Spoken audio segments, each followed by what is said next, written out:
Hello everyone, welcome see all in GDC. मैं गौतम कुमार। आज हम लोग फार्माकोलॉजी का मैराथन सीरीज का जो टॉपिक है एंटी माइक्रोबियल एजेंट, इनके 50 क्वेश्चंस क्या करेंगे, सॉल्व करेंगे। मैं पहले भी बताया हूं कि ये जो 50 क्वेश्चंस का जो सोर्स है वो प्रीवियस ईयर के जो डिफरेंट स्टेट हमारे हैं वहां पर जो फार्मासिस्ट का एग्जामिनेशन है वहां से क्वेश्चंस लिए जाते हैं। और कुछ क्वेश्चंस को हम क्या करते हैं, उन टॉपिक्स से रिलेटेड जो इंपॉर्टेंट क्वेश्चन हो सकते हैं उन क्वेश्चंस को हम क्या करते हैं, आपको प्रोवाइड करते हैं। और आज हम उसको सॉल्व भी करेंगे, यानी कि प्रीवियस ईयर का क्वेश्चंस रहेगा और समथिंग आपको कुछ क्वेश्चंस जो होंगे वो हमारे थ्रू आपको क्या होंगे यहाँ पर मिलेंगे। अब एंटी माइक्रोबियल एजेंट बहुत इंपॉर्टेंट चैप्टर है, बहुत इंपॉर्टेंट इन द सेंस इसीलिए क्योंकि इस चैप्टर से आपको हर एक एग्जामिनेशन, चाहे वो जीपैट हो, चाहे वो नाइपर हो, चाहे वो आपका फार्मासिस्ट हो, चाहे वो ड्रग इंस्पेक्टर हो, चाहे वो एनआरएचएम हो, चाहे कोई भी फार्मा रिलेटेड एग्जामिनेशन हो, कोई भी ऐसा एग्जाम नहीं है जहां पर एंटी माइक्रोबियल ड्रग से क्वेश्चन नहीं पूछे जाते हैं। यानी ये जो चैप्टर आपका है जी, ये जो टॉपिक्स आपके हैं एंटी माइक्रोबियल एजेंट, ये अपने आप में बहुत इंपॉर्टेंट क्या है, चैप्टर है। तो प्लीज इसको बहुत अच्छे से इसके एक तो आप स्टडी जो आपका रिवीजन शेड्यूल होगा या जो आप स्टडी का पैटर्न्स आप यूज कर रहे होंगे तो उसको इस चैप्टर को प्राइम फोकस कीजिएगा। दूसरी चीज ये है कि इस चैप्टर्स के एक एक क्वेश्चंस को आपको बहुत बारीकी से समझना है, एक एक डाउट्स को बहुत अच्छे से क्लियर करना है, एक एक क्वेश्चंस को सॉल्व करने टाइम पे बहुत अच्छे से अपने माइंड को क्या करना है, कंसंट्रेट करना है। और आज वाली क्लास में इसको बहुत अच्छे से आपको सुनना है, ठीक है ना। और जो भी डाउट्स वगैरह या जो भी क्वेश्चन आपसे सॉल्व हो रहे हैं आप कमेंट बॉक्स में कमेंट करके उसको क्या करेंगे, सॉल्व करेंगे। चलिए, तो एंटी माइक्रोबियल एजेंट फार्माकोलॉजी का ये जो आज का मैराथन है, फर्स्ट क्वेश्चन है डीएचएस महाराष्ट्र 21 में पूछा गया है, Steven Johnson syndrome is the most common adverse effect associated with one of the following category of drug.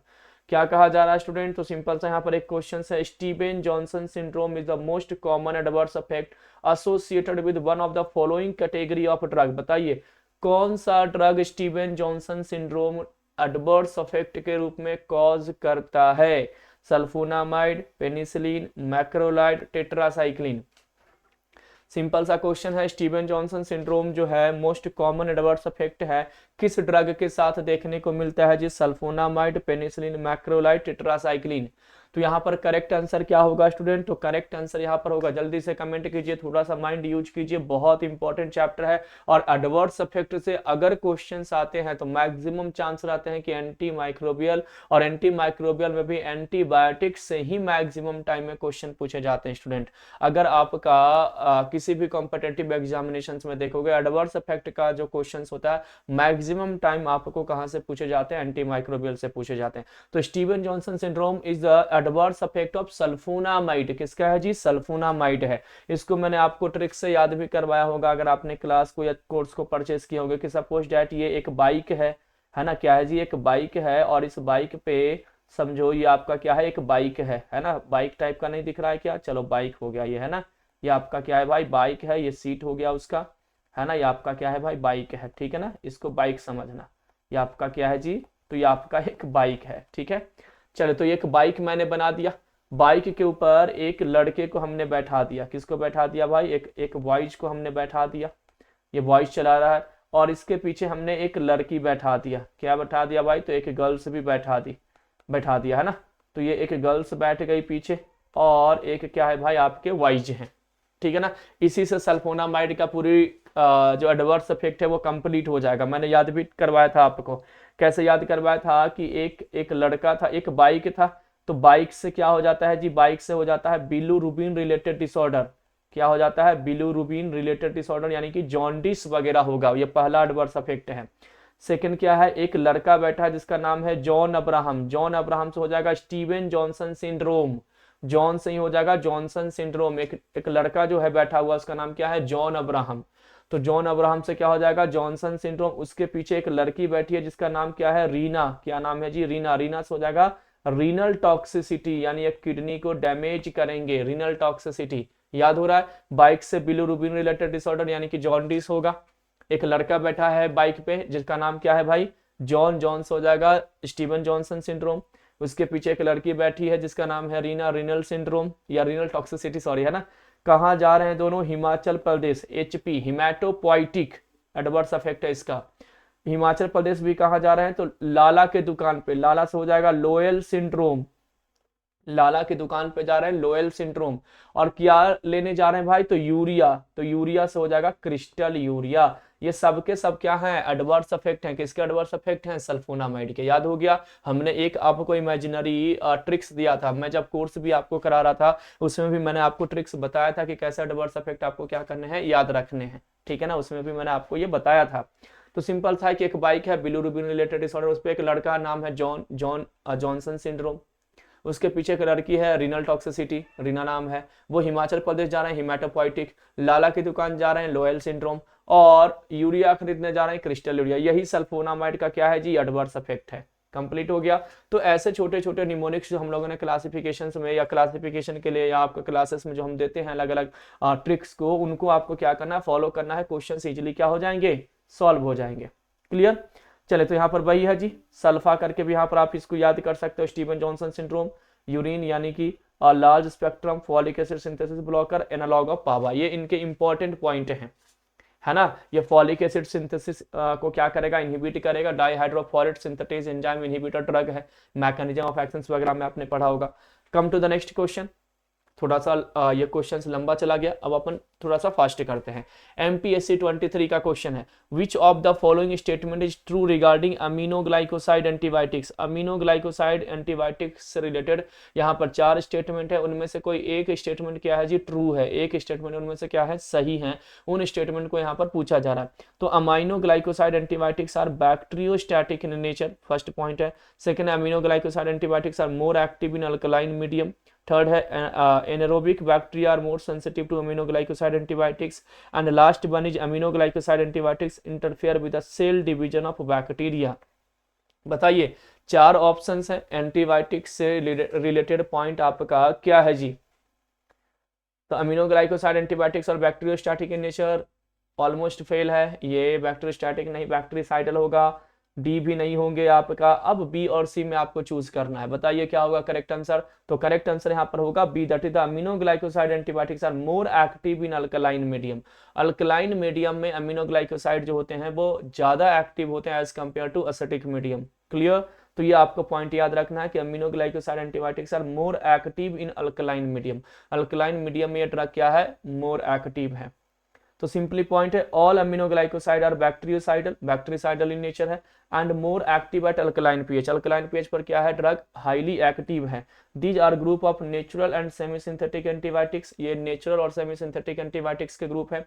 Having polybasic amino groups, इनमें क्या है भाई, पॉलीबेसिक अमाइनो ग्रुप्स है। लिंक्ड ग्लाइकोसिडिकली 2 और more amino sugar residue. Obvious सी बात है, amino मतलब अमीनो ग्रुप और ग्लाइकोसाइड मतलब फार्माकोग्नोसी में जो आपने ग्लाइकोसाइड पढ़ा होगा, ये एक दूसरे से क्या है, लिंक्ड है। अमीनो ग्रुप जब ग्लाइकोसिडिक लिंकेज ग्लाइकोसाइड के साथ लिंक होते हैं तब जाकर के अमीनो ग्लाइकोसाइड बनाते हैं। All amino glycoside are produced by soil एक्टिनोमाइसिट्स।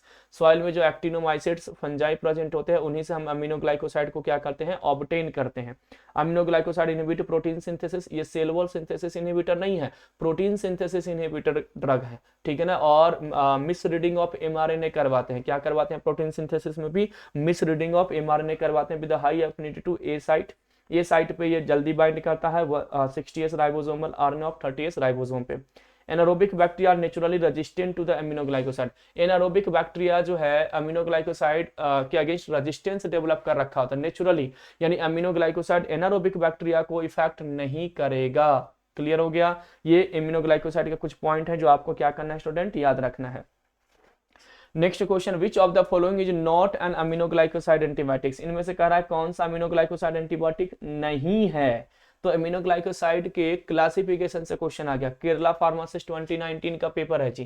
2019 में ये क्वेश्चन पूछा गया था कि विच of the following is not an aminoglycoside antibiotics. इनमें से अमीनोग्लाइकोसाइड एंटीबायोटिक्स नहीं है, कौन से ड्रग अमीनोग्लाइकोसाइड एंटीबायोटिक्स नहीं है, ये यहाँ पर क्वेश्चन पूछा गया। केरला फार्मासिस्ट 2019 का पेपर का क्वेश्चन है। Streptomycin, gentamicin, amikacin and mithramycin. तो देखिए स्ट्रिप्टोमाइसिन, जेंटामिसिन, एमिकेसिन एंड मिथ्रामाइसिन कौन से अमीनोग्लाइकोसाइड कैटेगरी का ड्रग नहीं है। सिंपल सा ड्रग की क्लासिफिकेशन से बताइए कौन सा नहीं होगा, मिथ्रामाइसिन यहाँ पे ड्रग नहीं होंगे जी। मैंने आपको याद करवाया था कि एक स्ट्रिप्ट लिया एक जेंट्स ने, है ना, और क्या हो गया, काना हो गया केनामाइसिन, और कैसे दिखने लगा, मीका की तरह एमिकेसिन। उसकी सिस्टर सिसोमाइसिन क्या थी भाई, नेता थी नेटलीमाइसिन। उसने क्या बोली कि चलो मैं उससे बदला लेती हूँ, और उसको रास्ते में एक कोबरा ने डस लिया, टोबरामाइसिन। सारे नियम धरे रह गए, है ना, तो नियम से नियोमाइसिन, और उसका क्या हो गया भाई, तो वो फ्रेम में चढ़ गई, फ्रेमाइसेटिन। आगे समझ में, यही तो ड्रग की क्लासिफिकेशन था। मिथ्रामाइसिन तो है ही नहीं, मैंने ड्रग क्लासिफिकेशन ट्रिक से आपको याद करवाया था अमीनोग्लाइकोसाइड का। तो केरला फार्मासिस्ट 2019 का देखो, ट्रिक से ही क्वेश्चन सॉल्व हो जाते हैं। अगर क्लासिफिकेशन एडवर्स इफेक्ट से क्वेश्चन आ रहा है और अगर ट्रिक्स आपने फॉलो किया है तो इजीली क्वेश्चन वहां पे सॉल्व हो जाते हैं, क्योंकि आपके सामने 4 ऑप्शंस रहते हैं। केवल ट्रिक्स भी याद है तब भी क्वेश्चन वहां पर क्या हो जाएगा, सॉल्व हो जाएगा। तो वही ड्रग है क्या, एक जेंट्स था तो जिंटामिसिन। यहाँ पर भी ट्रिक दिया है, जीएसटी का स्नैप किए ऐसे करके एक ट्रिक दिया गया है। अपन ऐसे याद किए कि एक जेंट था, है ना, तो जिंटामाइसिन। वो एक स्ट्रिप लिया, स्ट्रिप्टोमाइसिन। वो खाने के बाद केना बन गया, केनामाइसिन। मीका की तरह दिखने लगा, एमिकेशिन, है ना। उसकी सिस्टर यानी सिसोमाइसिन क्या थी भाई, बोली कि चलो नेता थी नेटलीमाइसिन। उसको कोबरा डस लिया, टोबरामाइसिन। सिस्टर का नाम क्या था, पारोमोमाइसिन। सारे नियम रखे रह गए, नियोमाइसिन, और फ्रेम में फोटो चल गया, फ्रेमाइसेटिन। यही ड्रग की क्लासिफिकेशन है। अब यहाँ पर याद रखना, ये सिस्टेमिक अमीनोग्लाइकोसाइड है और ये टॉपिकल अमीनोग्लाइकोसाइड है। तो इसको हम कैसे याद करेंगे, नॉट फॉर सिस्टेमिक।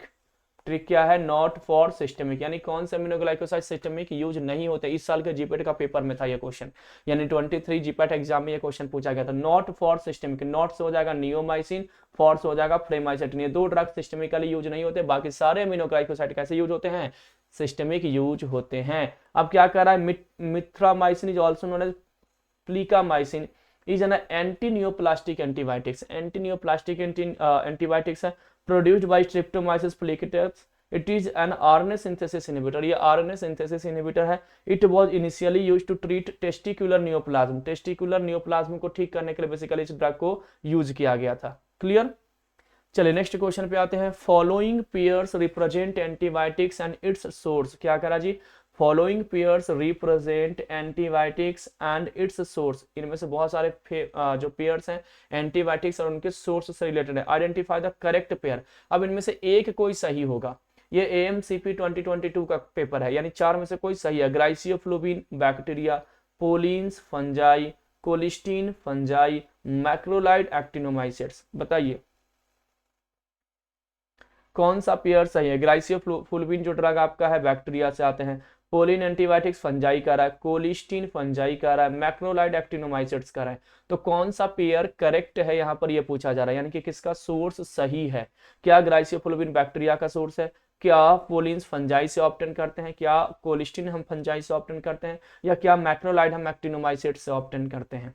तो सिंपल सा यहाँ पर हो जाएगा, मैक्रोलाइड जो है स्टूडेंट वो एक्टिनोमाइसेट से ऑप्टेन करते हैं। बाकी सब के सब क्या हैं, बाकी सारे पेयर्स जो है वो क्या हैं जी, रॉन्ग से हैं। तो यहाँ पे देख लेते हैं, याद रखेंगे फंजाई से क्या मिलता है, पेनिसिलिन, सिफेलोस्पुरिन और ग्राइसियोफ्लोबिन। पेनिसिलिन, सिफेलोस्पुरिन और ग्राइसियोफ्लोबिन। तो ग्राइसियोफ्लोबिन आपको फंजाई से मिलता है, ठीक है ना कि बैक्टीरिया से। तो फंजाई से पेनिसिलिन मिलता है, सिफेलोस्पुरिन और ग्राइसियोफ्लोबिन ये एंटीबायोटिक्स हैं। बैक्टीरिया से पोलीमिक्सिन बी, कोलिस्टीन, बेसिट्रेसिन, टायरोथ्रिसिन, एजिट्रोनैम, ये सारे बैक्टीरियल सोर्स हैं। यानी बैक्टीरिया से इस ड्रग को क्या करते हैं, नेचुरली हम ऑब्टेन्ड करते हैं।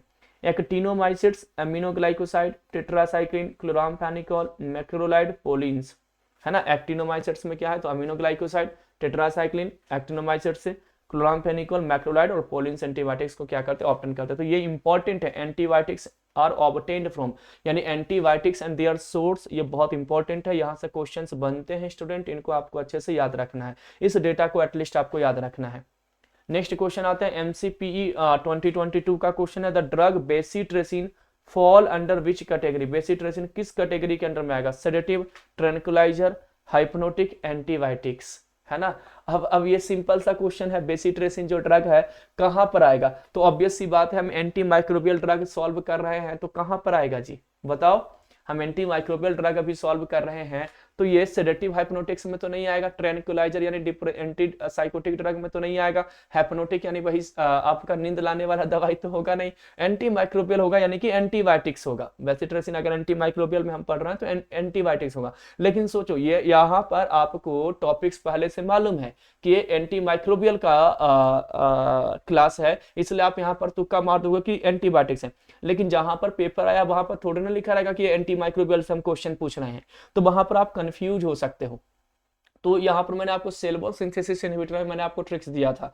फास्ट साइकिल बना रहे थे फॉस्फोमाइसिन साइक्लोसेरिन, ठीक है ना, जो बस और वैन से, तो बस से बेसिट्रेसिन, वैन से वैंकोमाइसिन तेज चले, और कहां पर भाई लैब में बीटा लैक्टम एंटीबायोटिक्स। ये सब के सब क्या है जी, एंटीबायोटिक्स ही तो है। तो देखो उसी में बेसिट्रेसिन आ गया क्या, तो ये सेलुलोज सिंथेसिस इनहिबिटर है, सबके सब क्या है, सेलुलोज सिंथेसिस इनहिबिटर है, और एक्चुअली है क्या, एंटीबायोटिक्स है। तो मैंने आपको ट्रिक्स भी दिया था, याद भी करवाया था आपको, ठीक है। तो क्या कह रहा है, bacitracin is a topical antibiotics ointment. क्या टॉपिकल एंटीबायोटिक्स ऑइंटमेंट है, widely used by both medical professionals and the general public to treat minor skin injury, minor skin injuries में including cuts, scrapes and burns, इन सब cases में इनको हम क्या करते हैं, मोस्टली यूज करते हैं स्टूडेंट, ठीक है। नेक्स्ट क्वेश्चन है, what kind of antibacterial agent is erythromycin. Erythromycin किस कैटेगरी में आता है, बीएफयू एचएसपी 2022 का है और एमपीएनएचएम 2022, दोनों जगह पर ये क्वेश्चन पूछे गए थे। तो बताइए what kind of antibacterial agent is erythromycin. Erythromycin किस कैटेगरी में कंसीडर किया जाता है, यानी ड्रग क्लासिफिकेशन से फिर से डायरेक्ट क्वेश्चन है। Macrolide, penicillin, cephalosporin, tetracycline. ये भी बहुत सिंपल सा क्वेश्चन है, बट सोचो ना, मतलब इतने आसान क्वेश्चन है कि अगर आप ड्रग क्लासिफिकेशन याद कर लेते हैं तो सारे क्वेश्चन अभी तक जितने भी पूछे गए हैं वो सबके सब सॉल्व हो जाते। एक सोर्स से क्वेश्चन था और बाकी सारे ड्रग आपके क्या है, ड्रग क्लासिफिकेशन से। तो मैक्रोलाइड एंटीबायोटिक्स में है एजिथ्रोमाइसिन, इरिथ्रोमाइसिन, क्लरिथ्रोमाइसिन, टोरिथ्रोमाइसिन, ये सारे ड्रग कहां पर है, मैक्रोलाइड एंटीबायोटिक्स। तो दैट्स वाई करेक्ट आंसर क्या हो जाएगा, मैक्रोलाइड एंटीबायोटिक्स हो जाएगा। यहाँ पे करेक्ट आंसर क्या हो जाएगा स्टूडेंट, आपका मैक्रोलाइड एंटीबायोटिक्स हो जाएगा, ठीक है। चलिए तो यहाँ पर क्या करा, erythromycin is in class of medications called macrolide antibiotics. It works by the stopping the growth of bacteria, inhibition of translocation of peptide chain. ये भी पेप्टाइड चेन के ट्रांसलोकेशन को रोकता है, यानी प्रोटीन सिंथेसिस इनहिबिटर है। अमीनोग्लाइकोसाइड, टेट्रासाइक्लिन, क्लोरामफेनिकोल और आपका मैक्रोलाइड एंटीबायोटिक्स, ये चार ऐसे एंटीबायोटिक्स हैं स्टूडेंट जो क्या करते हैं, प्रोटीन सिंथेसिस को इनहिबिट करते हैं, यानी बैक्टीरिया में प्रोटीन सिंथेसिस को टारगेट करते हैं और उस तरीके से अपना मैकेनिज्म ऑफ एक्शन क्या करते हैं, कॉज करते हैं, ठीक है ना। तो और कहां पे जाके बाइंड करते हैं, 50S पे। तो याद रखेंगे मैक्रोलाइड 50S पे बाइंड करता है, अमीनोग्लाइकोसाइड 30S पे बाइंड करता है, क्लियर। वो भी प्रोटीन सिंथेसिस इनहिबिटर ही है, लेकिन वो मिसरीडिंग कॉज करवाता है, ये ट्रांसलोकेशन को इनहिबिट करता है। अलग अलग प्रोसेस को अलग अलग ड्रग क्या करते हैं, टारगेट करते हैं।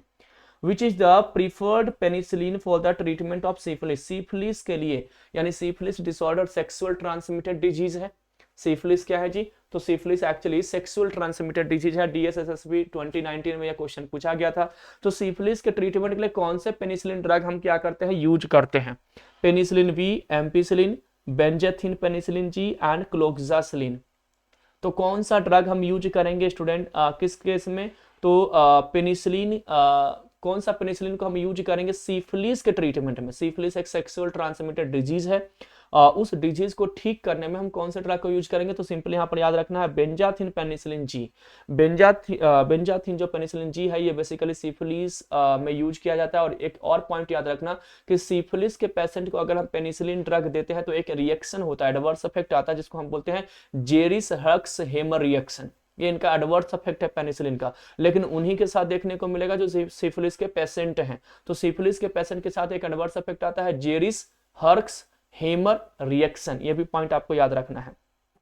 कम टू द नेक्स्ट, वही है कि सीडीसी यानी centre for disease control and prevention recommend 3 doses of the long acting benzathine penicillin G at weekly interval for latent syphilis of the unknown duration, where a single injection of long acting benzathine penicillin G can cure the early stage of syphilis। अगर early stage में है तो एक ही dose में याद ठीक हो जाता है आपका सिफिलिस, और अगर अननोन है, पता नहीं कब से है, तो उस केस में 3 हम क्या करते हैं, इंजेक्शन लगाते हैं वीकली। तो उस केस में क्या होता है, ड्रग आपका जो डिसऑर्डर है, डिजीज है, सेक्सुअल ट्रांसमिटेड डिजीज सिफिलिस, वो ठीक हो जाते हैं।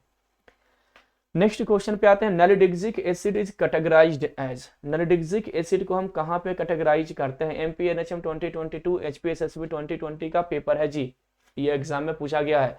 Nalidixic acid is categorized as, nalidixic acid को कहां पे हम कंसीडर करते हैं? Anti malarial, anti tubercular, anti helmintics and urinary tract and anti infective drug. तो वो नलिडिक्सिक एसिड जो है आपका क्विनोलोन्स कैटेगरी का ड्रग है, जो बाद में फ्लोरोक्विनोलोन्स में कन्वर्ट हो गया। नलिडिक्सिक स्टार्टिंग में क्या था जी? क्विनोलोन्स कैटेगरी का ड्रग था, लेकिन इनके एडवर्स इफेक्ट ज्यादा था, स्पेक्ट्रम ऑफ एक्टिविटी कम था, इसलिए फ्लोरोक्विनोलोन्स में कन्वर्ट हो गया। सातवें नंबर ऑफ कार्बन पे क्या हो गया? फ्लोरीन ग्रुप को, छठवें नंबर पे फ्लोरीन ग्रुप को क्या कर दिया गया? ऐड कर दिया गया। सातवां या तो आठवें नंबर पे, एक बार देख लेना आप, है ना, उसमें फ्लोरीन ग्रुप को ऐड कर दिया गया, तब वो क्या क्या बन जाता है? फ्लोरोक्विनोलोन, जहां पे आपने सिप्रोफ्लोक्सासिन, ओफ्लोक्सासिन, पेफ्लोक्सासिन, आपने ये सारे ड्रग्स, मोक्सीफ्लोक्सासिन, ये सारे ड्रग आपने वहां पर क्या किए होंगे?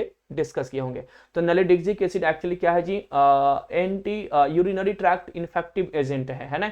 यूरिनरी ट्रैक्ट यानी कि यूरिनरी ट्रैक्ट के इन्फेक्शन में बेसिकली क्या किए जाते हैं? नलिडिक्सिक एसिड यूज किए जाते हैं। Clear? Anti malarial, anti tubercular, anti helmintics properties इनके पास नहीं होती है स्टूडेंट। तो simply nalidixic acid is the quinoline antibacterial drug, मैंने बताया ना कि क्विनोलिन्स कैटेगरी का ड्रग है। For oral administration it act by inhibition of DNA gyrase, DNA gyrase को इनहिबिट करता है। यूरिनरी ट्रैक्ट इन्फेक्शन में ये यूज होगा। डायरिया कॉज कर सकता, डायरिया में भी बेसिकली क्या हो सकता है? यूज हो सकता है डायरिया को ठीक करने के लिए।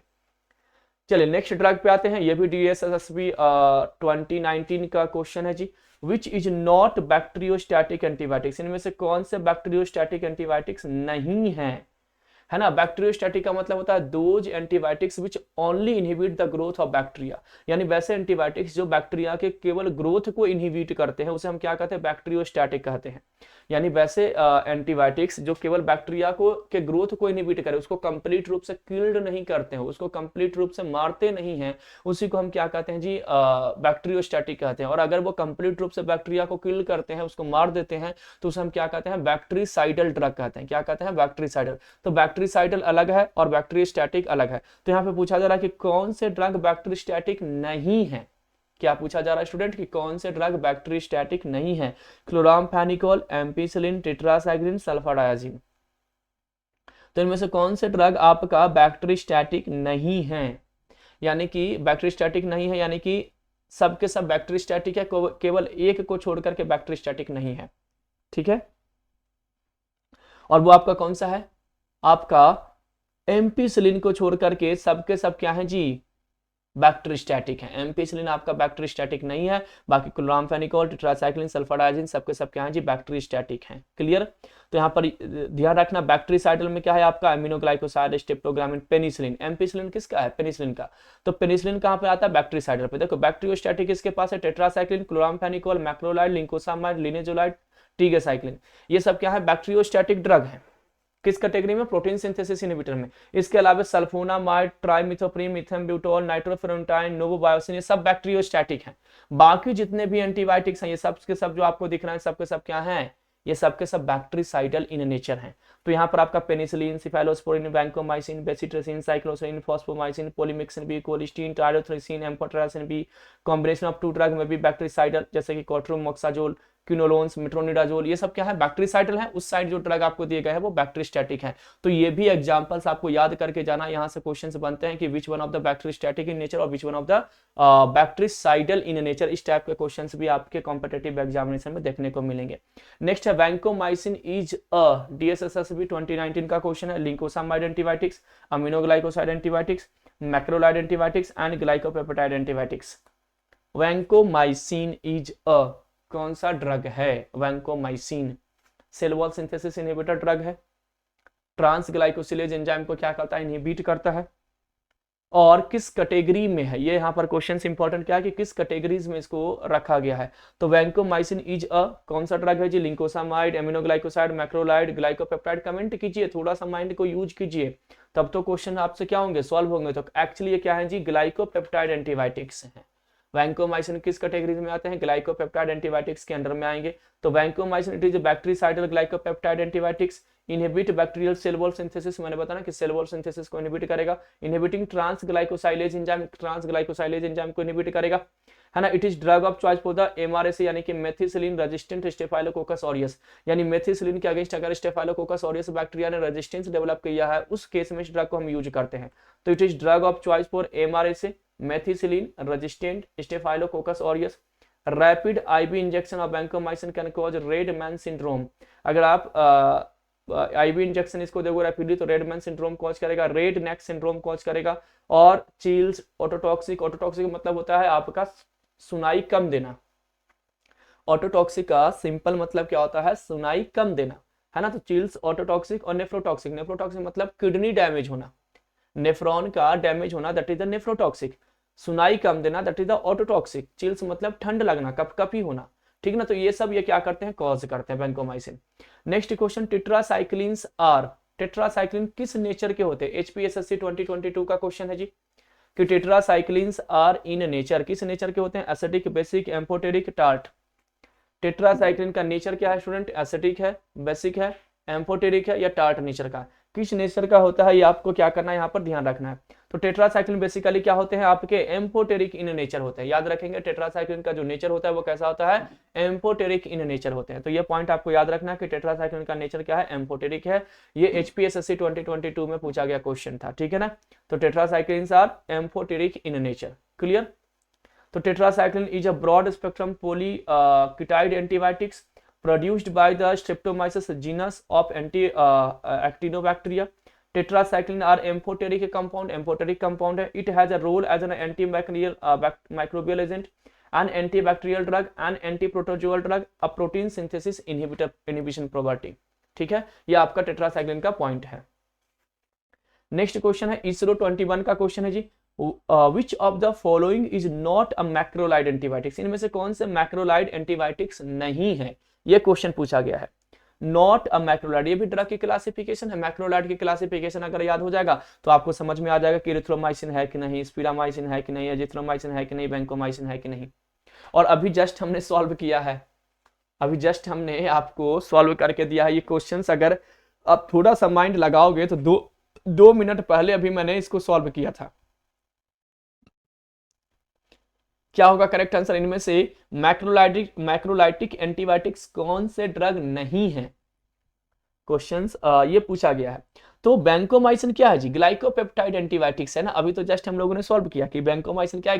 ग्लाइकोपेप्टाइड एंटीबायोटिक्स है, यानी ये आपका मैक्रोलाइड एंटीबायोटिक्स नहीं है। बाकी इरिथ्रोमाइसिन, एस्पिरामाइसिन, एजिथ्रोमाइसिन ये तीनों क्या है आपके? मैक्रोलाइड हैं। तो कौन नहीं है ये क्वेश्चन पूछा था, इसलिए वैंकोमाइसिन हो जाएगा, ठीक है ना। ये ग्लाइकोपेप्टाइड एंटीबायोटिक्स है। तो ड्रग की क्लासिफिकेशन आपको याद रखना है। इसरो 21 का ये क्वेश्चन था, इजीली आपसे सॉल्व हो जाएगा। तो having a macrocyclic lactone ring, 4 member ring होते हैं lactone ring, attach with attached deoxy sugar होता है। एरिथ्रोमाइसिन, रोजिथ्रोमाइसिन, क्लोरिथ्रोमाइसिन, एजिथ्रोमाइसिन, स्पिरामाइसिन, सभी में माइसिन वर्ड होता है। मैक्रोलाइड में सभी में माइसिन वर्ड होता है। हाउएवर वैंकोमाइसिन, अच्छा वैंकोमाइसिन ये भी माइसिन है, कहोगे सर कंफ्यूज हो गया फिर तो। वैंकोमाइसिन एक्चुअली क्या है? ये ग्लाइकोपेप्टाइड एंटीबायोटिक्स है, थोड़ा सा कंफ्यूजिंग है, लेकिन एरिथ्रोमाइसिन, रोजिथ्रोमाइसिन, क्लोरिथ्रोमाइसिन, एजिथ्रोमाइसिन, स्पिरामाइसिन ये आपके क्या है? मैक्रोलाइड एंटीबायोटिक्स है। मैंने आपको ट्रिक्स भी दिया था इसको ड्रग को याद करने का कि मैक्रोलाइड कैसे याद करेंगे, ग्लाइकोपेप्टाइड कैसे याद करेंगे, पोलिन एंटीबायोटिक्स कैसे याद करेंगे, पॉलीपेप्टाइड एंटीबायोटिक्स कैसे याद करेंगे, सबके ट्रिक्स मैंने दिया है आपको, ठीक है ना। चलिए नेक्स्ट आते हैं एजिट्रियोनम। एजिट्रियोनम इज इसरो 21 का क्वेश्चन है। एजिट्रियोनम इज मोनोबैक्टम, कार्बापिनैम्स है ना, एस नहीं है, carbapenems, beta lactamase inhibitor and none of the above. Aztreonam actually क्या है जी? एजिट्रियोनम एक्चुअली क्या है? इसरो 21 का क्वेश्चन है। ये भी आपका पेनिसिलिन कैटेगरीज का ड्रग ही है, और एक्चुअली क्या है? मोनोबैक्टम है। पेनिसिलिन में ही आपने क्या पढ़ा होगा? मोनोबैक्टम ड्रग है ना। तो मोनोबैक्टम बेसिकली है। एजिट्रियोनम क्या है जी? आपका मोनोबैक्टम है, ये भी क्लासिफिकेशन का ही था। तो aztreonam is a class of medications called monobactam antibiotics that contains a single beta lactam ring. इनके पास एक बीटा लैक्टम रिंग होता है, और बीटा लैक्टम रिंग यानी पेनिसिलिन और सिफेलोस्पोरिन। और मैंने आपको बताया ना कि बीटा लैक्टम एंटीबायोटिक्स में ही आता है, पेनिसिलिन, सिफेलोस्पोरिन, मोनोबैक्टम, ये सारे ड्रग वहां पर आते हैं। It works by the killing bacteria, bacteria को किल करता है अगेंस्ट ग्राम ये एक्टिव किसके अगेंस्ट है? Gram negative organism including pseudomonas. Pseudomonas के अगेंस्ट क्या है जी? ये एक्टिव ड्रग है। एंड एच इन्फ्लुएंजा, ये आपका हीमोफिलस इन्फ्लुएंजा के अगेंस्ट भी ड्रग क्या है? एक्टिव है at very low concentration but has no activity against gram positive organism और एनारोब्स। ये इनके पास कोई एक्टिविटीज नहीं है, किसके लिए? ग्राम पॉजिटिव ऑर्गेनिज्म और एनारोब्स के लिए। ये इसका एक्सप्लेनेशन है। नेक्स्ट क्वेश्चन आते हैं, DSSB 2021 का क्वेश्चन है, which of the following disease is caused by treponema pallidum? Which of the following disease is caused by, इनमें से कौन सी बीमारी है जो ट्रिपैनोमा पैलिडियम क्या करते हैं? कॉज करते हैं। ट्रिपैनोमा पैलिडियम क्या करते हैं? कॉज करते हैं। Leptospirosis, pinta, syphilis, tetanus. Which of the following disease is caused by treponema pallidum? Treponema pallidum क्या कॉज करते हैं? Leptospirosis, pinta, syphilis, tetanus. तो आपने ये भी पढ़ा होगा DSSB disease and their causative agent. तो क्या कॉज करता है ट्रिपोनिमा पैलिडियम? सिफिलिस कॉज करते हैं स्टूडेंट। क्या करते हैं? सिफिलिस, यानी कि सेक्सुअल ट्रांसमिटेड एक डिजीज को ये क्या करते हैं? कॉज करते हैं, जिसका नाम क्या है? सिफिलिस है। ठीक है ना, आपने disease and their causative agent में पढ़ा होगा। तो syphilis is a sexually transmitted disease है caused by bacterium treponema pallidum. Syphilis can cause serious health effect without adequate treatment. ये हेल्थ इफेक्ट क्या कर सकता है? कॉज कर सकता है। ठीक है ना, ट्रिपैनोमा पैलिडियम का स्ट्रक्चर दिया गया है। नेक्स्ट क्वेश्चन OSSC आपका 2021 का है, streptomycin is effective against. Streptomycin जो आपका एमिनोग्लाइकोसाइड कैटेगरी का ड्रग है, वो किसके अगेंस्ट इफेक्टिव है? ये पूछा गया है। Gram positive bacteria, gram negative bacteria, gram positive bacteria and gram negative bacteria and effective against virus. तो स्ट्रिप्टोमाइसिन एक्चुअली किसके अगेंस्ट इफेक्टिव है? ये पूछा गया है। Gram positive only, gram negative only, gram positive bacteria and gram negative both, effective against virus. क्या होगा correct answer? तो यहां पर होगा जी gram positive and gram negative both, दोनों के अगेंस्ट। ब्रॉड स्पेक्ट्रम एंटीबायोटिक्स है। स्ट्रिप्टोमाइसिन एमिनोग्लाइकोसाइड जो ड्रग है वो ब्रॉड स्पेक्ट्रम एंटीबायोटिक्स है, यानी कि ग्राम पॉजिटिव और ग्राम नेगेटिव दोनों को टारगेट करेगा, है ना। तो ग्राम positive bacteria and gram negative दोनों बैक्टीरिया को क्या करेगा जी? ये टारगेट करेगा। ये पॉइंट आपको क्या करना है? याद रखना है। ठीक है, तो यहाँ पर कह रहा है streptomycin originally had broad spectrum activity. Broad मतलब जो ग्राम पॉजिटिव ग्राम नेगेटिव दोनों को टारगेट करते हो, both gram negative and gram positive organism. It is first aminoglycoside, first aminoglycoside है obtain from streptomyces griseus. Streptomyces griseus इसको हम obtain किए थे, फर्स्ट एमिनोग्लाइकोसाइड है। ये भी इंपॉर्टेंट पॉइंट है। Drug of choice for tuberculosis, plague and tularaemia. ये प्लेग में, ट्यूबरकुलोसिस में और टुलेरिमिया में ये क्या होते हैं? ड्रग ऑफ चॉइस के रूप में यूज होते हैं। ठीक है, चलिए नेक्स्ट आते हैं। Sulphur is used in the treatment of. Sulphur जो है वो यूज होता है इन द ट्रीटमेंट ऑफ। सल्फर को हम यूज करते हैं ट्रीटमेंट, किसका ट्रीटमेंट में यूज करते हैं? OSSC 2021 का पेपर का क्वेश्चन है जी। Sulphur diabetes, inflammation, tuberculosis, scabies. तो बताइए sulphur is used in the treatment of. Sulphur को हम यूज करेंगे in the treatment of diabetes, inflammation, tuberculosis, scabies. किसमें हम सल्फर को यूज करेंगे student? Diabetes, inflammation, tuberculosis, scabies. तो बेसिकली इनको हम यूज करते हैं आपके स्कैबीज में। स्कैबीज में हम बेसिकली सल्फर को क्या करते हैं? यूज करते हैं। ये सिंपल सा है, याद कर लेना, पॉइंट को रट लेना। सल्फर को यूज कहाँ पे किया जाता है? स्कैबीज में। तो sulphur is use to treat many kind of skin disorder. Scabies actually एक स्किन डिसऑर्डर है। Sulphur cream, lotion, ointment, bar soap are use to treat acne. Acne को ठीक करने के लिए यूज होता है। Sulphur ointment is use to treat as seborrhoeic dermatitis and scabies. Scabies वगैरह यहाँ पर क्या होते हैं? बेसिकली ठीक करने के लिए इनको यूज करते हैं। क्लियर। अब आता है नेक्स्ट क्वेश्चन आपका, the drug amikacin. Amikacin is a derived from. ISRO 2021 का ये आपका पेपर है जी, क्वेश्चन है। एमिकेसिन यानी एक्चुअली एमिनोग्लाइकोसाइड कैटेगरी का ड्रग है। अब ये कहाँ से डिराइव होता है? केनामाइसिन से, सीसोमाइसिन से, जेंटामाइसिन से, नियोमाइसिन से। बताइए। तो the drug amikacin actually semi synthetic derivative है। ये सिंथेटिक डेरिवेटिव है, ये नेचुरल नहीं है। ठीक है ना, केनामाइसिन नेचुरल है, याद रखना आप, है ना। तो बताइए द ड्रग एमिकेसिन कहाँ से ऑब्टेन होगा? तो ये बेसिकली आपको केनामाइसिन से ऑब्टेन होंगे। कहाँ से होंगे जी? केनामाइसिन से होंगे। ठीक है ना, कहाँ से ऑब्टेन होंगे? केनामाइसिन। तो मैंने उसी ट्रिक से आपको याद भी करवाया था कि एक जेंट्स है जेंटा, एक स्ट्रिप्ट या एक जेंट्स है जेंटामाइसिन, स्ट्रिप्ट लिया स्ट्रिप्टोमाइसिन, उसको खाया, वो काना हो गया केनामाइसिन। कैसा दिखने लगा? मीका की तरह, यानी कि केना के बाद क्या है? मीका। तो एमिकेसिन किसका हो जाएगा? केनामाइसिन का हो जाएगा। ठीक है, समझ में आ गया। उसकी सिस्टर थी सीसोमाइसिन, वो नेता थी नेटलीमाइसिन। तो नेटलीमाइसिन भी क्या है? आपका सिंथेटिक डेरिवेटिव है।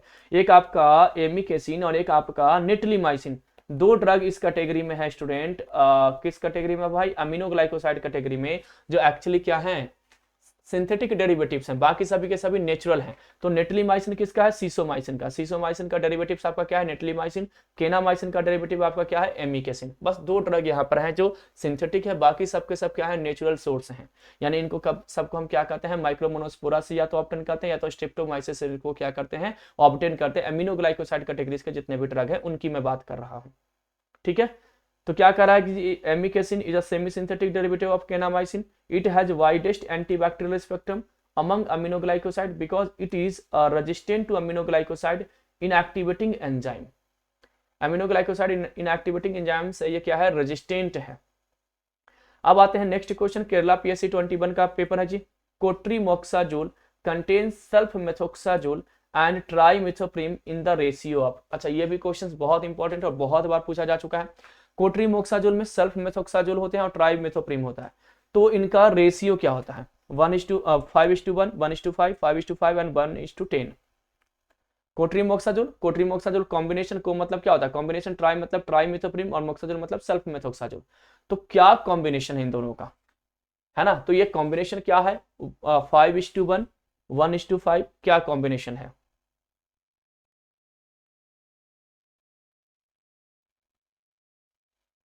तो एक्चुअली यहाँ पे करेक्ट आंसर क्या हो जाएगा जी आपका? तो यहाँ पे करेक्ट आंसर हो जाएगा 5:1। ऐसे याद करेंगे।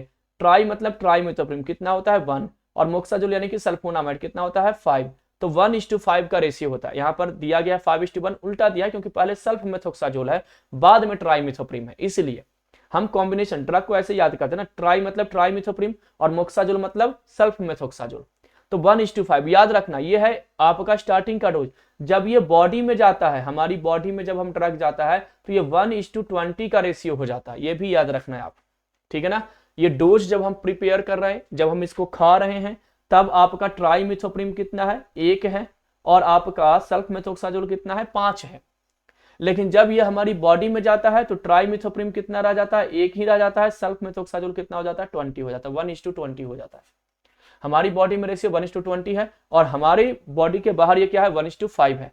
ट्राइमिथोप्रिम पहले याद रखना, सल्फ मेथोक्साजोल बाद में याद रखना। यहाँ पे इसने थोड़ा सा कंफ्यूज करने के लिए आगे पीछे डेटा कर दिया है, पहले सल्फ मेथोक्साजोल दे दिया है ना, ताकि जो 1:5 याद करके गया हो वो इसको ट्रिक लगा दे और वो क्या हो जाए? गलत हो जाए।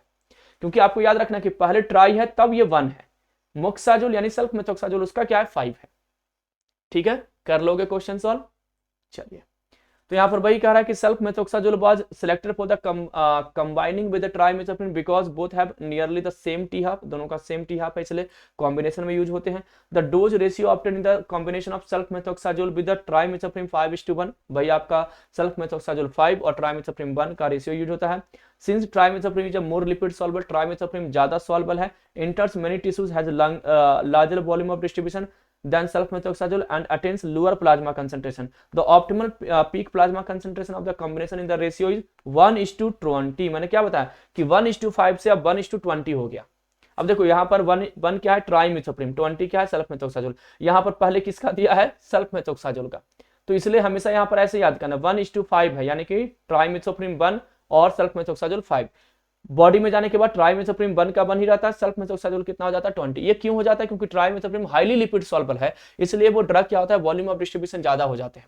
ये यहाँ पर पॉइंट है, बहुत इंपॉर्टेंट है। यहाँ से क्वेश्चन देखिए आ भी चुका है और आ भी सकता है आने वाले टाइम पे, तो ये पॉइंट को आपको याद रखना है कि बॉडी के बाहर 1:5 एंड बॉडी के अंदर 1:20 का रेशियो होता है। नेक्स्ट क्वेश्चन फिर से आते हैं अपन, केरला पीएससी 21 का क्वेश्चन है जी। ये भी क्वेश्चन आपको कहां से पूछे गए हैं? केरला पीएससी से क्वेश्चन पूछे गए हैं। The antibiotics which bind to 30S subunit, 30S subunit यानी कि राइबोसोम पे बाइंड करेगा, प्रोटीन सिंथेसिस इनहिबिटर एंटीबायोटिक्स आने वाला है। Of the bacterial ribosome and inhibit protein synthesis. बताइए 30S पे जाकर के कौन बाइंड करता है? Doxycycline, chloramphenicol, amoxicycline, cephalexin. Doxycycline, chloramphenicol, amoxicillin and cephalexin. कौन सा ड्रग आपका जो है कहाँ पे बाइंड करेगा? 30S पे। तो भाई अमोक्सिसिलिन तो होगा ही नहीं, ये तो आपका पेनिसिलिन है, तो पेनिसिलिन तो होता ही नहीं है, तो ये तो मैंने बता दिया। पेनिसिलिन तो सेल वॉल सिंथेसिस इनहिबिटर है ना, प्रोटीन सिंथेसिस इनहिबिटर है ही नहीं, तो ये तो आपका होगा ही नहीं। सिफालेक्सिन, सिफालेक्सिन आपका क्या है जी? ये भी आपका सिफेलोस्पोरिन कैटेगरी का ड्रग है। सिफालेक्सिन ये भी प्रोटीन सिंथेसिस, ये दोनों के दोनों सेल वॉल सिंथेसिस इनहिबिटर है, सेल वॉल सिंथेसिस इनहिबिटर है। बीटा लैक्टम एंटीबायोटिक्स है ना, तो सेल वॉल सिंथेसिस इनहिबिटर है, ये सिफेलोस्पोरिन कैटेगरी का ड्रग है, ये पेनिसिलिन कैटेगरी का ड्रग है। अब आ जाइए क्लोरामफेनिकोल, ये प्रोटीन सिंथेसिस इनहिबिटर है। डॉक्सीसाइक्लिन, अब ये टेट्रासाइक्लिन कैटेगरी का ड्रग है डॉक्सीसाइक्लिन। तो टेट्रासाइक्लिन ये क्या है भाई, टेट्रासाइक्लिन है। तो टेट्रासाइक्लिन भी आपका प्रोटीन सिंथेसिस इनहिबिटर है। क्लोरामफेनिकोल भी प्रोटीन सिंथेसिस इनहिबिटर है। अमीनोग्लाइकोसाइड भी प्रोटीन सिंथेसिस इनहिबिटर है। मैक्रोलाइड भी प्रोटीन सिंथेसिस इनहिबिटर है। 4 ऐसे ड्रग हैं जो प्रोटीन सिंथेसिस को क्या करते हैं, बैक्टीरिया में इनहिबिट करते हैं। तो अब इन दोनों में अब आपको क्या करना है, आंसर चूज करना है। दो तो मैंने बता दिया, तो ऐसे ही क्वेश्चन आपको सॉल्व करना है, मतलब आपको इंटरेक्ट होना है, देखना है, ताकि रिवीजन भी आपका हो जाए कि कौन किसका ड्रग क्लासिफिकेशन है। तो यहाँ पे करेक्ट आंसर हो जाएगा डॉक्सीसाइक्लिन, यानी जो टेट्रासाइक्लिन होता है वो 30s राइबोसोम पे जाकर के बाइंड करता है, ठीक है ना। 30s राइबोसोम पे टेट्रासाइक्लिन, मैक्रोलाइड भी 30s राइबोसोम पे जाकर के बाइंड करता है। क्लियर हो गया। क्लोरामफेनिकोल आपका 50s पे जाकर के बाइंड करता है, और आपका जो फर्स्ट ड्रग है एमिनोग्लाइकोसाइड वो 50s और 30s दोनों पे जाकर के बाइंड करता है। तो ये सब छोटे छोटे पॉइंट आपको क्या करना है, याद रखने हैं। तो सिंपली आपको याद रखना है डॉक्सीसाइक्लिन क्या है जी, ब्रॉड स्पेक्ट्रम एंटीबायोटिक्स है टेट्रासाइक्लिन कैटेगरीज का। कहां पे बाइंड करेगा, 30s साइट पे। क्लोरामफेनिकोल भी ब्रॉड स्पेक्ट्रम है, ये 50s पे जाके बाइंड करता है। एमोक्सिसिलिन आपका क्या है जी, प्रोटीन सिंथेसिस इनहिबिटर है। और सिफेलेक्सिन भी आपका फर्स्ट जनरेशन सेफेलोस्पोरिन है, सेल वॉल सिंथेसिस इनहिबिटर है आपका एमोक्सिसिलिन, और आपका सेफेलेक्सिन, ये दोनों ड्रग। ये पॉइंट मैंने बता दिया, एक बार इसको आप रीड कर लेना, पढ़ लेना। बाकी मैंने इंपॉर्टेंट पॉइंट आपको यहाँ पर बता दिए हैं। चलिए नेक्स्ट आते हैं, penicillin V is also known as, Kerala PSC 21 का पेपर है जी। पेनिसिलिन जी बेंजाइल पेनिसिलिन कहलाता है, पेनिसिलिन वी क्या कहलाता है भाई, तो एक तो नहीं होगा, मैंने बता दिया, ये पेनिसिलिन जी कहलाता है। ये क्या है भाई, पेनिसिलिन जी को हम क्या कहते हैं, वेंजाइल पेनिसिलिन, ठीक है ना। ये नेचुरल पेनिसिलिन है, ये क्या है भाई, नेचुरल पेनिसिलिन है। सेमी सिंथेटिक है पेनिसिलिन वी, कैसा है, सेमी सिंथेटिक है। ये कैसा है, सेमी सिंथेटिक पेनिसिलिन है। तो सेमी सिंथेटिक पेनिसिलिन को हम क्या कहते हैं, फिनॉक्सी प्रोपाइल पेनिसिलिन, बेंजाथिन पेनिसिलिक्स और फिनॉक्सी मिथाइल पेनिसिलिन। तो एक मिनट इसको देख लेना, केरला PSC 21 का पेपर है, तो यहां पर करेक्ट आंसर हो जाएगा फिनॉक्सी मिथाइल पेनिसिलिन। तो याद रखेंगे नेचुरल पेनिसिलिन, पेनिसिलिन जी होता है जिसको हम बेंजाइल पेनिसिलिन कहते हैं, और सेमी सिंथेटिक जो पेनिसिलिन होता है वो पेनिसिलिन वी होता है। तो ये भी याद रखना है कि सेमी सिंथेटिक पेनिसिलिन कौन से हैं। तो सेमी सिंथेटिक अगर पेनिसिलिन आपसे पूछा जाएगा तो आपका आंसर हो जाएगा पेनिसिलिन वी। नेचुरल पेनिसिलिन पूछा जाएगा तो पेनिसिलिन जी, है ना, जी फॉर गौतम यानी मेरा नाम चलो, तो पेनिसिलिन जी क्या हो जाएगा, benzathine penicillin, sorry benzyl penicillin हो जाएगा पेनिसिलिन जी। और पेनिसिलिन वी क्या हो जाएगा, फिनॉक्सी मिथाइल पेनिसिलिन। तो याद रखेंगे, केरला PSC 21 का क्वेश्चन है, याद रखना, छोटे छोटे पार्ट हैं, याद हो जाएगा और इजी क्वेश्चंस हैं। तो phenoxy methyl penicillin is a narrow spectrum antibiotics also commonly referred as penicillin V और penicillin VK. It is phenoxy methyl analogue of penicillin G और बेंजाइल पेनिसिलिन, उसी का एनालॉग है बेंजाइल पेनिसिलिन का, यानी कि पेनिसिलिन जी का ही semi synthetic derivatives है। नेक्स्ट क्वेश्चन फिर से केरला PSC 21 में पूछा गया था, द एंटीबायोटिक्स ऑब्टेन्ड फ्रॉम स्ट्रिप्टोमाइसिस वेनेजुएले। स्ट्रिप्टोमाइसिस वेनेजुएले, ये फिर से आ गया एंटीबायोटिक्स एंड देयर सोर्स, यानी किस एंटीबायोटिक्स को किस सोर्स से ऑब्टेन करते हैं, वहां से ये क्वेश्चन है। तो एंटीबायोटिक्स ऑब्टेन फ्रॉम स्ट्रिप्टोमाइसिस वेनेजुएले कौन सा है भाई, क्लोरामफेनिकोल, नोवोबायोसिन, लिंकोमाइसिन, एरिथ्रोमाइसिन। वेनेजुएली है ना, तो वेनेजुएले से आपको बेसिकली क्लोरामफेनिकोल को ऑब्टेन किया जाता है। स्ट्रिप्टोमाइसिस ऑरिफेसियन से टेट्रासाइक्लिन को ऑब्टेन किया जाता है। पेनिसिलियम नोटेटम, पेनिसिलियम क्राइसोजिनम से पेनिसिलिन को ऑब्टेन किया जाता है ना। तो ये सब पॉइंट आपको याद रखने हैं, ठीक है ना। तो स्ट्रिप्टोमाइसिस वेनेजुएले से क्लोरामफेनिकोल, स्ट्रिप्टोमाइसिस ऑरिफेसियन से आपका टेट्रासाइक्लिन। तो क्लोरामफेनिकोल कहां से है, स्ट्रिप्टोमाइसिस वेनेजुएले से। तो क्लोरामफेनिकोल स्ट्रिप्टोमाइसिस वेनेजुएली है। नोवोबायोसिन स्ट्रिप्टोमाइसिस निबियस से है। लिंकोमाइसिन लिंकोलिनेसिस से है। एरिथ्रोमाइसिन सैक्रोपोलिस्पोरा एरिथ्रिया से है। क्लियर, ये एक्सप्लेनेशन हो गया anti microbial and its source का। चलिए नेक्स्ट है, the antimicrobial agent recommended in the confirmed cases of plague is. The antimicrobial agent recommended in confirmed case of plague. Plague के case में कौन से anti microbial drug को हम use करने के लिए यानी रेकमेंड करने के लिए कहते हैं, क्या करा जी, the antimicrobial agent recommended in confirmed case of plague. Plague के कंफर्म्ड केस में किस एंटी माइक्रोबियल एजेंट को हम रेकमेंड करते हैं, टेट्रासाइक्लिन, क्वाट्रीमोक्साजोल, स्ट्रिप्टोमाइसिन, क्लोरामफेनिकोल। 4 ऑप्शन है। प्लेग के केस में प्लेग के केस में किस ड्रग को हम यूज करेंगे, तो सिंपली यहाँ पे याद रखना स्ट्रिप्टोमाइसिन। स्ट्रिप्टोमाइसिन एमिनोग्लाइकोसाइड कैटेगरी का ड्रग है, मैंने आपको बताया था ग्राम पॉजिटिव ग्राम नेगेटिव दोनों बैक्टीरिया में काम करेगा, साथ ही साथ में क्या करेगा जी, आपको प्लेग के केस में यूज होते हैं, ठीक है ना। तो वहां पर मैंने बताया था streptomycin is rapidly curative alone combined with the tetracycline. Tetracycline alone have been more commonly used for the mass treatment and suspected case during the epidemic। ये आपको याद करना है कि स्ट्रिप्टोमाइसिन अदर ड्रग्स सिप्रोफ्लोक्सासिन वगैरह डॉक्सीसाइक्लिन के साथ भी कॉम्बिनेशन में क्या होते हैं, यूज होते हैं, और प्लेग डिसऑर्डर में यानी प्लेग डिजीज में सॉरी है ना, प्लेग डिजीज में क्या होते हैं, उसके ट्रीटमेंट करने के लिए रिस्पॉन्सिबल होते हैं। नेक्स्ट क्वेश्चन है who demonstrated the therapeutics effect of prontosil sulphonamide dye. क्या करा जी, हु डिमोन्स्ट्रेटेड, किसने डिमोन्स्ट्रेट किया द थेरापेटिक इफेक्ट, किसका भाई, therapeutic effect of prontosil sulphonamide dye. तो who demonstrated the therapeutic effect of prontosil sulphonamide dye. Prontosil sulphonamide dye को किसने डिमोन्स्ट्रेट किया, Waksman and his colleagues, Flemings and Florey, Domagk and Paul Ehrlich. तो एक scientist का point याद रखेंगे, डोमैक ने इनको क्या किया था, एक्सप्लेन किया था, ठीक है ना, याद रखेंगे। साइंटिस्ट का नाम है, डायरेक्ट रट डालना है इसको, मतलब याद कर लेना इसको। नेक्स्ट यही है the modern era of chemotherapy was used by the Domagk in 1935 demonstrating the therapeutic effect of prontosil, a sulfonamide dye in pyrogenic infection. It was soon realized that the active moiety was the para-aminobenzene sulfonamide and the dye part was not essential. Sulfapyridine was the first sulfonamide to be marketed in 1938. तो सल्फापायरिडीन इसके बाद क्या हुआ, पहला sulphonamide category का drug आया उसी के बाद 1938 में। सिंथेटिक ड्रग है सल्फोनामाइड, क्या है, सिंथेटिक ड्रग, इनको हमने लैब में तैयार किया है, ठीक है ना। तो ये सल्फोनामाइड के कुछ इंपॉर्टेंट पॉइंट था जो आपको याद रखना है। Next question, which antibacterial drug are drug of choice during pregnancy.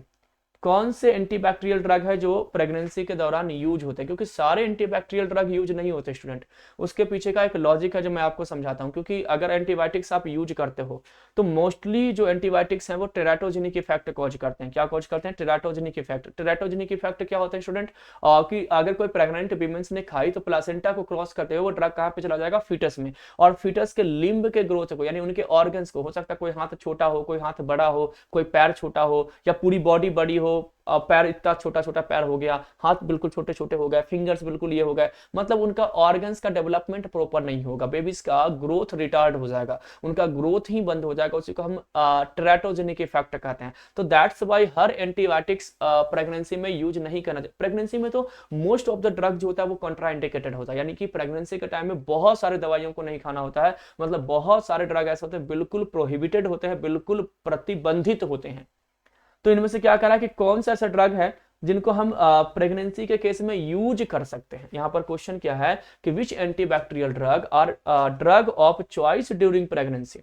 Pregnancy के दौरान कौन से एंटीबैक्टीरियल ड्रग जो है as a drug of choice use होते हैं। Fluoroquinolones, tetracycline, ampicillin, doxycycline. कौन सा ड्रग है जो आपको एंटीबैक्टीरियल कैटेगरीज का जो ड्रग ऑफ चॉइस प्रेगनेंसी के दौरान ड्रग ऑफ चॉइस के रूप में यूज होते हैं, यहां पर यह क्वेश्चन पूछा गया है। तो यहाँ पे आपको याद रखना है फ्लोरोक्विनोलोन्स जो आपका ड्रग है या ऐसे भी ब्लाइंड थेरेपी ड्रग है। ब्लाइंड थेरेपी का मतलब होता है कि कहीं पर भी यूज कर लीजिए। ब्लाइंड मतलब अंधे को ठीक करने के लिए नहीं होगा, ब्लाइंड थेरेपी का मतलब है कहीं पर भी यूज कर लीजिए। सिप्रोफ्लोक्सासिन, ओफ्लोक्सासिन, पेफ्लोक्सासिन, लिवोफ्लोक्सासिन, गतिफ्लोक्सासिन, मॉक्सीफ्लोक्सासिन, आपको क्लाइनाफ्लोक्सासिन, ये सारे ड्रग क्या है, ये फ्लोरोक्विनोलोन्स कैटेगरी के ड्रग हैं। ये आपको क्या है, आपके प्रेगनेंसी में आप सेफली ड्रग को यूज कर सकते हो। टेट्रासाइक्लिन यूज नहीं होगा, एम्पिसिलिन यूज नहीं होगा, डॉक्सीसाइक्लिन यूज नहीं होगा, याद रखेंगे पॉइंट, ठीक है। चलिए तो यहाँ पर क्या करा है, drug use during pregnancy. Pregnancy में कौन कौन से ड्रग हम यूज कर सकते हैं, सल्फोनामाइड यूज कर सकते हैं, अमीनोग्लाइकोसाइड यूज कर सकते हैं, फ्लोरोक्विनोलोन्स यूज कर सकते हैं, एरिथ्रोमाइसिन यूज कर सकते हैं, मेट्रोनिडाजोल यूज कर सकते हैं, टेट्रासाइक्लिन यूज कर सकते हैं, रिबाविरिन, ग्लाइसोफुलुबिन, क्लोरामफेनिकोल, ये सारे ड्रग हम क्या कर सकते हैं स्टूडेंट, यूज कर सकते हैं, है ना, क्लियर। लेकिन सेफली आपको 2-4 ही ड्रग हैं, याद रखेंगे। ट्रिक दिया है safe moms take really good cares, है ना, ऐसे करके इसको याद कर सकते हो। नेक्स्ट क्वेश्चन है which of the following drug act in both 30S and 50S ribosomal सब यूनिट एंड इनहिबिट इट। क्या करा, विच of the following drug act in both 30S and 50S ribosomal सब यूनिट। कौन से ड्रग हैं जो 30S और 50S दोनों पे बाइंड करते हैं। ये भी अभी मैंने आपको बस 5 से 10 मिनट पहले बताया होगा। स्ट्रिप्टोग्रामिन्स, अमीनोग्लाइकोसाइड, बेसिट्रेसिन, क्लोरामफेनिकोल। कौन से ड्रग हैं जो 30S 50S दोनों राइबोसोम पे एक्ट करते हैं? तो सबसे पहले तो आपको सिलेक्ट करना होगा, फाइंड आउट करना होगा कि प्रोटीन सिंथेसिस इनहिबिटर ड्रग ही राइबोसोम पे बाइंड करेंगे। तो स्ट्रिप्टोग्रामिन्स क्या प्रोटीन सिंथेसिस इनहिबिटर है, ये देखना होगा। बेसिट्रेसिन है क्या, ये देखना होगा। क्लोरामफेनिकोल है क्या, ये देखना होगा। तो बेसिट्रेसिन तो बिल्कुल भी नहीं है, ये क्या है, सेल वॉल सिंथेसिस इनहिबिटर है। अब आपको 3 ड्रग मिल गए, बताइए तो कौन सा ड्रग यूज होगा यहाँ पर? तो अमीनोग्लाइकोसाइड, मैंने बताया भी था और एक पॉइंट भी मैंने लिखा था कि अमीनोग्लाइकोसाइड 30S 50S दोनों पे बाइंड करते हैं, मैंने बताया था। टेट्रासाइक्लिन 30S पे बाइंड करते हैं, फिर मैंने बताया था आपका मैक्रोलाइड 30S पे बाइंड करते हैं, और आपका मैंने बताया था क्लोरामफेनिकोल 50S पे जाकर बाइंड करता है। तो इसको याद रखेंगे, ये चारों ड्रग क्या है, प्रोटीन सिंथेसिस इनहिबिटर है। और देखो बार बार क्वेश्चन यहाँ से बन रहे हैं, है ना, तो आपको ध्यान रखना। तो अमीनोग्लाइकोसाइड यहाँ पर क्या हो जाएगा, कैटेगरीज हो जाएगा। तो अमीनोग्लाइकोसाइड 30S 50S दोनों पे जाकर के बाइंड करते हैं, है ना। और बेसिकली मिस रीडिंग ऑफ क्या करते हैं, डीएनए को मिसरीड करते हैं, आरएनए को मिसरीडिंग ऑफ एमआरएनए को मिसरीड करवाते हैं इस जगह पर, ये मैकेनिज्म ऑफ एक्शन में। और फ्रीजिंग द इनिशिएशन प्रोसेस, यानी फ्रीज मतलब बंद करना, यानी जो प्रोसेस स्टार्ट ही होता है ना बैक्टीरिया में प्रोटीन सिंथेसिस होने के लिए, वही प्रोसेस को एमिनोग्लाइकोसाइड क्या कर देता है, बंद कर देता है, फ्रीज कर देता है। फ्रीज मतलब बंद करना। तो फ्रीजिंग ऑफ इनिशिएशन प्रोसेस को फ्रीज करता है, या तो हम कह सकते हैं मिसरीडिंग ऑफ एमआरएनए को मिसरीड करता है, फॉल्स एमआरएनए वहां पे चले जाते हैं, जिसके कारण क्या होता है, फॉल्स कोड बन जाते हैं। ठीक है, चलिए नेक्स्ट क्वेश्चन है आपका, which of the following antimicrobial drugs needed dose reduction in liver disease. क्या करा जी, which of the following anti microbial drug, which of the following anti microbial drug needed, उसको नीड है a dose reduction in liver disease. तो कौन से anti microbial drug ऐसे हैं जिनको लिवर डिजीज में डोज कम करने की जरूरत होती है? Chloramphenicol and ethambutol, clindamycin, chloramphenicol, cotrimoxazole, carbenicillin and pyrazinamide and isoniazid. तो अगर किसी को लिवर इन्फेक्शन है तो उस केस में, या लिवर टॉक्सिसिटी है, लिवर डैमेज हो रखा है, या लिवर में प्रॉब्लम्स है, तो उस केस में कुछ ऐसे एंटी माइक्रोबियल ड्रग्स हैं जिनका लो डोज हमें यूज करना चाहिए, अगर हमें उसको यूज भी करना है तो। उसका एग्जाम्पल क्या है आपका, क्लिंडामाइसिन एंड क्लोरामफेनिकोल। क्लोरामफेनिकोल और क्लिंडामाइसिन ये दोनों एंटीबायोटिक्स को लो डोज में यूज करना है जब अगर लिवर टॉक्सिसिटी होती है तो, ठीक है ना, क्या होती है, लिवर टॉक्सिसिटी होती है, तो उस केस में आपको क्या करना है, लो डोज में याद रखना है। तो यहाँ पर याद रखना है कि dose reduction needed chloramphenicol, metronidazole, clindamycin, isoniazid, rifampicin अगर लिवर डिजीज है तो। और अवॉइड क्या करना है, जैसे एरिथ्रोमाइसिन, पाराजिनामाइड, टेट्रासाइक्लिन, नैलिडिक्सिक एसिड, पेफ्लोक्सासिन, इनको तो अवॉइड ही कर देना, यानी यूज ही नहीं करना है। अगर आपको लिवर डिजीज हुआ है तो इस केस में इन ड्रग को अवॉइड करना है। और नीचे है कि डोज यूज कर सकते हो लेकिन कम डोज यूज कीजिए, ठीक है ना। यहां पर क्या है, antimicrobial needing dose reduction, avoidance in renal failure. Kidney failure में कौन से ड्रग नहीं खाना है आपको, तो यहाँ पर अमीनोग्लाइकोसाइड, सिफेलोस्पोरिन, वैंकोमाइसिन, एम्फोटेरासिन, पीथेम्ब्यूटोल और फ्लूसाइटोसिन, ये आपको किडनी अगर फेल हुआ है तो उस केस में इस ड्रग को नहीं खाना है। नेक्स्ट आपका ड्रग यहाँ पर है जी, reduce dose only in moderate severe failure. अगर किडनी फेल्यूर है, सीवियर फेल्यूर है, मॉडरेट सीवियर फेल्यूर है, तो कौन कौन से ड्रग के डोज को कम करना है, तो यहाँ पे दिया गया है मेट्रोनिडाजोल, कोट्रिमोक्साजोल, एजिट्रोनम, मिरोपिनम, कार्बोनिसिलिन, फ्लोरोक्विनोलोन्स, क्लोरिथ्रोमाइसिन, इमिपिनम। और नेक्स्ट है, अगर आपको अवॉइड ही करना है तो उस केस में आपका क्या है, नैलिडिक्सिक एसिड, नाइट्रोफेंटोन, टेट्रासाइक्लिन और एक्सेप्ट टेट्रासाइक्लिन में भी डॉक्सीसाइक्लिन को छोड़ करके। तो कौन से ड्रग को लिवर डिसऑर्डर में अवॉइड करना है, कौन से ड्रग के डोज को कम करना है, कौन से ड्रग को किडनी फेल्यूर में अवॉइड करना है, कौन से डोज को कम करना है, ये आपको डेटा यहां पर दिया गया है। नेक्स्ट क्वेश्चन, लोफलर्स है ना, Loeffler's syndrome is associated with which of the following drug. Loeffler syndrome किस ड्रग के कारण देखने को मिलता है? क्वेश्चन क्या है स्टूडेंट, लोफलर सिंड्रोम। तो Loeffler syndrome is associated with which of the following drug, किस ड्रग के कारण आपको लोफलर सिंड्रोम देखने को मिलेंगे? तो नाइट्रोफुरेंटोइन, स्ट्रिप्टोमाइसिन, अमीनोग्लाइकोसाइड, एरिथ्रोमाइसिन। तो Loeffler syndrome is associated with which of the following drug, किस ड्रग के कारण लोफलर सिंड्रोम आपको देखने को मिलेंगे? नाइट्रोफुरेंटोइन, स्ट्रिप्टोमाइसिन, अमीनोग्लाइकोसाइड, एरिथ्रोमाइसिन। तो लोफलर सिंड्रोम बेसिकली आपको नाइट्रोफुरेंटाइन के साथ देखने को मिलता है। किसके साथ देखने को मिलता है जी? नाइट्रोफुरेंटाइन के साथ बेसिकली देखने को मिलता है, ये भी याद रखना है। तो स्ट्रिप्टोमाइसिन क्या करता है, ऑटोटॉक्सिसिटी यानी सुनाई कम देगा। नाइट्रोफुरेंटाइन लोफलर सिंड्रोम कॉज करेगा। अमीनोग्लाइकोसाइड वही ऑटोटॉक्सिसिटी कॉज करेगा, नेफ्रोटॉक्सिसिटी कॉज करेगा। एरिथ्रोमाइसिन जीयूटी को अपसेट करेगा यानी आपके जीआईटी को। कोलिस्टोस्टैटिक हेपेटाइटिस कॉज करेगा, chloramphenicol grey baby syndrome, bone marrow depression, diarrhoea, ये सब कॉज करेंगे। तो ये कुछ एडवर्स इफेक्ट है, यानी कुछ टॉक्सिक इफेक्ट हैं अगर हम इन एंटीबायोटिक्स को क्या करते हैं, यूज करते हैं उस केस में। नेक्स्ट क्वेश्चन है read the following statement regarding the toxicity. क्या कह रहा है जी, read the following statement, following statement को हमें रीड करना है रिगार्डिंग द टॉक्सिसिटी, टॉक्सिसिटी से रिलेटेड। क्विनोलोन्स कॉज फोटोटॉक्सिसिटी, क्या क्विनोलोन्स फोटोटॉक्सिसिटी कॉज करता है। टेट्रासाइक्लिन कॉज नेफ्रोटॉक्सिसिटी, क्या टेट्रासाइक्लिन नेफ्रोटॉक्सिसिटी कॉज करता है। Polymyxin B cause red man syndrome and nitrofurantoin cause Loeffler syndrome. बताइए टॉक्सिसिटी से रिलेटेड, तो क्या हो जाएगा यहाँ पर, polymyxin B cause red man syndrome, ठीक है ना। करेक्ट आंसर क्या हो जाएगा, polymyxin B cause red man syndrome. तो क्या करा जी, देखिए पोलीमिक्सिन बी क्या है, न्यूरोटॉक्सिसिटी या नेफ्रोटॉक्सिसिटी कॉज करता है, रेडमैन सिंड्रोम वो कॉज नहीं करता है। तो नाइट्रोफ्रेंटाइन लोफलर कॉज करता है, क्विनोलोन्स फोटोटॉक्सिसिटी कॉज करता है, टेट्रासाइक्लिन हेपेटोटॉक्सिसिटी कॉज करा है। तो यहाँ पे कंप्लीट क्वेश्चन क्या है, read the following statement regarding the toxicity and incorrect, है ना, read the following statement and incorrect statement, है ना, इनकरेक्ट स्टेटमेंट हमें रीड करना था। तो ये इनकरेक्ट स्टेटमेंट है, बाकी सबके सब क्या है, करेक्ट स्टेटमेंट है। यानी क्विनोलोन्स फोटोटॉक्सिसिटी कॉज करता है, टेट्रासाइक्लिन नेफ्रोटॉक्सिसिटी कॉज करता है, नाइट्रोफ्रेंटाइन लोफलर सिंड्रोम कॉज करता है, केवल पोलीमिक्सिन भी रेडमैन सिंड्रोम कॉज नहीं करता है। तो यहां पर क्वेश्चन क्या था, read the following incorrect statement. पूरा क्वेश्चन ये था कि ये इनकरेक्ट स्टेटमेंट आपसे पूछा जा रहा था, है ना। दैट्स वाई हम लोग इस क्वेश्चन को समझ नहीं पा रहे थे, एक्चुअली ये करेक्ट पूछ रहा है या इनकरेक्ट पूछ रहा है। तो इनकरेक्ट था, एक्चुअली थोड़ा सा मिस्टेक हो गया टाइपिंग में यहाँ पर। तो read the following incorrect statement regarding the toxicity, toxicity के रिगार्डिंग इनकरेक्ट स्टेटमेंट में आपका याद रखना है कि पोलीमिक्सिन भी रेडमैन सिंड्रोम कॉज नहीं करता है, ये आपका न्यूरोटॉक्सिसिटी और नेफ्रोटॉक्सिसिटी कॉज करता है। क्लियर। चलिए नेक्स्ट क्वेश्चन पे आते हैं। Which antimicrobial should be avoided in patient of liver disease? कौन से एंटीमाइक्रोबियल ड्रग को हम अवॉइड करेंगे लीवर डिजीज में। तो which antimicrobial should be avoided in patient of liver disease, liver disease के पेशेंट में कौन से एंटीमाइक्रोबियल ड्रग को हम अवॉइड करेंगे। Tetracycline, cotrimoxazole, cephalexin and ethambutol. तो which antimicrobial should be avoided in patient of liver disease, liver disease के patient में किस एंटीमाइक्रोबियल ड्रग को हम अवॉइड करेंगे जी। Tetracycline, cotrimoxazole, cephalexin and इथाम्ब्यूटोल। कौन सा ड्रग होगा, which antimicrobial should be avoided. Liver disease में बेसिकली हम टेट्रासाइक्लिन को क्या करेंगे जी, हेपेटोटॉक्सिसिटी ये कॉज करता है, दैट्स वाई इसको हम अवॉइड करेंगे लीवर डिजीज में। अभी हमने डेटा आपको बताया, तो उस केस में आपने यही देखा होगा कि टेट्रासाइक्लिन को हमें क्या करना है, अवॉइड करना है।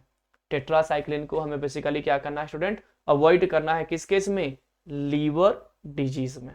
ठीक है, तो पॉइंट है एरिथ्रोमाइसिन को देखो लीवर डिजीज में किस किस ड्रग को कॉन्ट्राइंडिकेट करना है, एरिथ्रोमाइसिन, टेट्रासाइक्लिन, पायराजिनामाइड और पेप्रोक्सासिन, बहुत इंपॉर्टेंट डेटा है। ठीक है ना, drug Contra indicated in liver disease, यानी वैसे ड्रग जो लीवर डिजीज में कॉन्ट्रा इंडिकेट है, यानी नहीं यूज करना है। कॉन्ट्रा इंडिकेशन का मतलब होता है जिसको हम नहीं यूज करते हैं। तो लिवर डिजीज में कौन सा ड्रग यूज नहीं करेंगे, erythromycin, tetracycline, pyrazinamide, pefloxacin. Liver failure में किसको use, dose reduction required in liver failure, और अगर लीवर फेलुअर है यानी लीवर डैमेज हुआ है तो उस ड्रग का डोज कम कर दीजिए। ऐसा नहीं कि ड्रग को अवॉइड ही कर दीजिए, ये ड्रग तो यूज ही नहीं करना है जी। पहली वाली ड्रग तो आपको यूज ही नहीं करना है, दूसरे वाला ड्रग आप यूज कर सकते हो लेकिन लो डोज में। सेकंड वाले ड्रग आप यूज तो कर सकते हो लेकिन लो डोज में यूज कर सकते हो। तो यहाँ पे वही कहना कि dose reduction required in the liver, जिसकी डोज को हम कम कर सकते हैं। तो क्लोरामफेनिकोल, आइसोनियाजाइड, रिफैम्सिन, क्लिंडामाइसिन, इनको आप कम करके, डोज को कम करके क्या कर सकते हो, आप यूज कर सकते हो। इनके डोज को कम करके आप क्या कर सकते हो, इनको यूज कर सकते हो। क्लियर। चलिए नेक्स्ट क्वेश्चन है, fluoroquinolones are bactericidal which act on gram negative and gram positive both bacteria by the following mechanism of respectively. Fluoroquinolones का मैकेनिज्म ऑफ एक्शन पूछा जा रहा है gram positive and gram negative bacteria में। ठीक है ना, gram negative and gram positive. तो inhibiting dihydrofolate reductase and topoisomerase 2, inhibiting DNA gyrase and topoisomerase 4, inhibiting DNA gyrase and topoisomerase 3, inhibiting cell wall synthesis and topoisomerase. बताइए क्या होगा target. तो डाइहाइड्रोफोलेट reductase enzyme inhibitor, ये कौन सा है भाई, ये तो आपका है ही नहीं। इसमें कौन सा ड्रग आता है, तो पीएमटी प्रोग्राम। कौन सा ड्रग आता है, पीएमटी प्रोग्राम, यानी डाई हाइड्रोफोलेट रिडक्टेज एंजाइम इनहिबिटर कौन सा ड्रग है, तो पायरीमेथामीन, मिथोट्रिक्सेट, ट्राइमिथोप्रीम और प्रोगुआनिल, ये डाई हाइड्रोफोलेट रिडक्टेज एंजाइम इनहिबिटर है। टोपोआइसोमरेज 2 भी नहीं है, ये हमारी बॉडी में होते हैं। डीएनए गायरेज, ग्राम नेगेटिव बैक्टीरिया क्या है, डीएनए गायरेज को टारगेट, मतलब ग्राम नेगेटिव बैक्टीरिया में डीएनए गायरेज होते हैं। टोपोआइसोमरेज टोपोलॉजी को मेंटेन करता है, डीएनए को लीनियर रखता है। जब टेंजल डीएनए होता है, सुपर कॉइलिंग होती है, उससे प्रिवेंट करता है। डीएनए गायरेज भी प्रिवेंट करता है और टोपोआइसोमरेज 4 भी करता है। तो ग्राम नेगेटिव में डीएनए गायरेज और ग्राम पॉजिटिव में टोपोआइसोमरेज 4 सेम काम होता है। सुनना, हमारी बॉडी में टोपोआइसोमरेज 2 होता है एंजाइम, क्या होता है, टोपोआइसोमरेज 2 होता है। सुनना, डीएनए डबल स्टैंडर्ड है, डबल स्टैंडर्ड है, जैसे मान के चलो ये डबल स्टैंडर्ड डीएनए का है, ये डबल स्टैंडर्ड है, ठीक है ना। ये आगे जाकर के सुपर कॉइलिंग भी तो हो सकते हैं ना। मैंने आपको 2 धागा दे दिया यानी थ्रेड दिया, अब मैंने आपको उसको उलझा करके ऐसे करके दे दिया कि लो, तो आप जब निकालोगे तो उसमें बहुत सारे नॉटिंग बन जाएंगे। धागा समझ लो ना, थ्रेड यानी पतंग उड़ाए हो, पतंगबाजी किए होगे तो वो थ्रेड होते हैं, या तो रील जिसको हम कहते हैं ना, रील, रील यानी जो कपड़े वगैरह वगैरह जो सिलते हैं, है ना। तो उसमें आपने देखा होगा ना, अगर उसको मैंने आपको उलझा करके दे दिया तो आप क्या कर दोगे, उसमें बहुत सारे नॉटिंग हो जाएगा, बहुत सारे गांठ बन जाएंगे। तो वैसे ही तो डीएनए है ना, डीएनए आपने देखा होगा ना कि डीएनए हमारे जो सेल होते हैं, सेल क्या दिखते हैं, नहीं दिखने वाले सेल के अंदर एक न्यूक्लियस है, और उस न्यूक्लियस के अंदर में लगभग 2 मीटर का डीएनए पैक होता है। सोच लो, यानी कि एक सेल है जहां पर एक सेल जो दिखता नहीं है, हम नेकेड आई से उसको नहीं देख सकते, उस सेल के अंदर में क्या है, न्यूक्लियस है। उस न्यूक्लियस के अंदर जो डीएनए होता है वो कितना होता है, 2 मीटर्स के, 2 मीटर समझ लो, 2 मीटर मतलब हमारे हाथ से भी बहुत बड़ा, 2 मीटर्स के डीएनए होते हैं, और उसी के अंदर वो पैक है ना। तो वो डीएनए जब पैक होंगे नहीं दिखने वाले जगह पे 2 मीटर की चीजों को आप अगर पैक कर दोगे तो समझ रहे हो कितना टाइटली, कितना क्लोजली पैक्ड होगा, और उसमें नॉटिंग होने के चांसेस होंगे, नहीं गांठ बन सकते हैं। उन्हीं गांठ को ये दोनों एंजाइम ठीक करते हैं, उन्हीं गांठ को ये दोनों एंजाइम ठीक करते हैं। डीएनए गायरेज करता है आपका बैक्टीरिया अपना ग्राम नेगेटिव में, और आपका टोपोआइसोमरेज 4 करता है ग्राम पॉजिटिव में।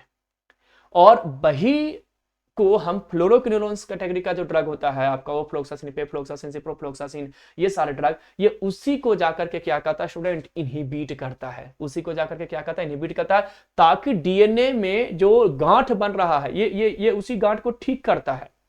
ये डीएनए गायरेज और टोपोआइसोमरेज उस गांठ को खोलता है, और खोल करके डीएनए को ठीक कर देता है। हमारी बॉडी में भी है टोपोआइसोमरेज, हमारी बॉडी में भी टेंजल डीएनए को वही ठीक कर रहा है। लेकिन हम ऐसा ड्रग बनाते हैं कि उस एंजाइम को इनहिबिट कर दे। अब एंजाइम इनहिबिट हो जाएगा तो बैक्टीरिया के अंदर में जो गांठ बनेगा डीएनए के अंदर में, वो गांठ अब खोलने वाला एंजाइम गायब हो गया, उस एंजाइम को हमने इनहिबिट कर दिया, तो बैक्टीरिया के अंदर में फॉल्स डीएनए बनेंगे। जेनेटिक मटेरियल ही फॉल्स हो गया, जेनेटिक मटेरियल में ही गांठ आ गई, वहां पर ही नॉटिंग हो गया, तो क्या बैक्टीरिया के पास इंफॉर्मेशन होगा, बैक्टीरिया हमें इन्फेक्शन कॉज कर पाएगा, नहीं, हम ठीक हो जाएंगे। तो यहां पर आपका करेक्ट आंसर क्या हो जाएगा, DNA gyrase in the case of gram negative and topoisomerase in the case of gram positive. ठीक है ना। इन दोनों का मैंने फंक्शन भी आपको बता दिया, कि इनका एक्चुअल फंक्शन क्या है, इनको हम क्यों इनहिबिट कर रहे हैं। ठीक है ना, मैंने टॉपिक्स में आपको और अच्छे से बताया होगा।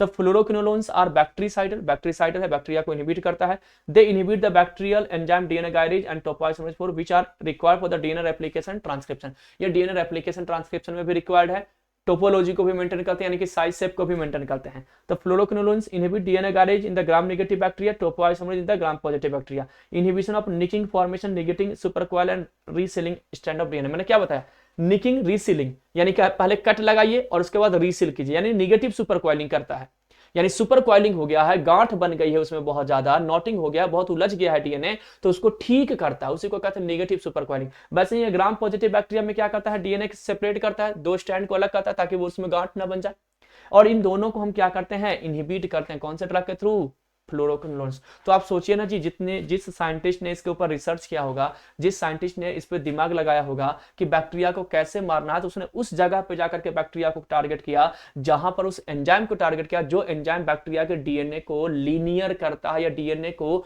बिल्कुल क्लीन रखता है, क्लियर रखता है, नॉटिंग होने से बचाता है, या नॉटिंग होने पर उसको ठीक कर देता है। कितना माइंड लगाया होगा। ठीक है ना। चले, तो ये हमारा क्या हो गया। अब आते हैं हम लोग नेक्स्ट। अब नेक्स्ट क्वेश्चन पे आते हैं। नेक्स्ट क्वेश्चन है जी, which of the following is mechanism of action of trimethoprim, है ना। ट्राइमिथोप्रिम के मैकेनिज्म ऑफ एक्शन से क्वेश्चन है student. Inhibiting dihydrofolate reductase, inhibiting protein, inhibiting cell wall and inhibiting cell membrane.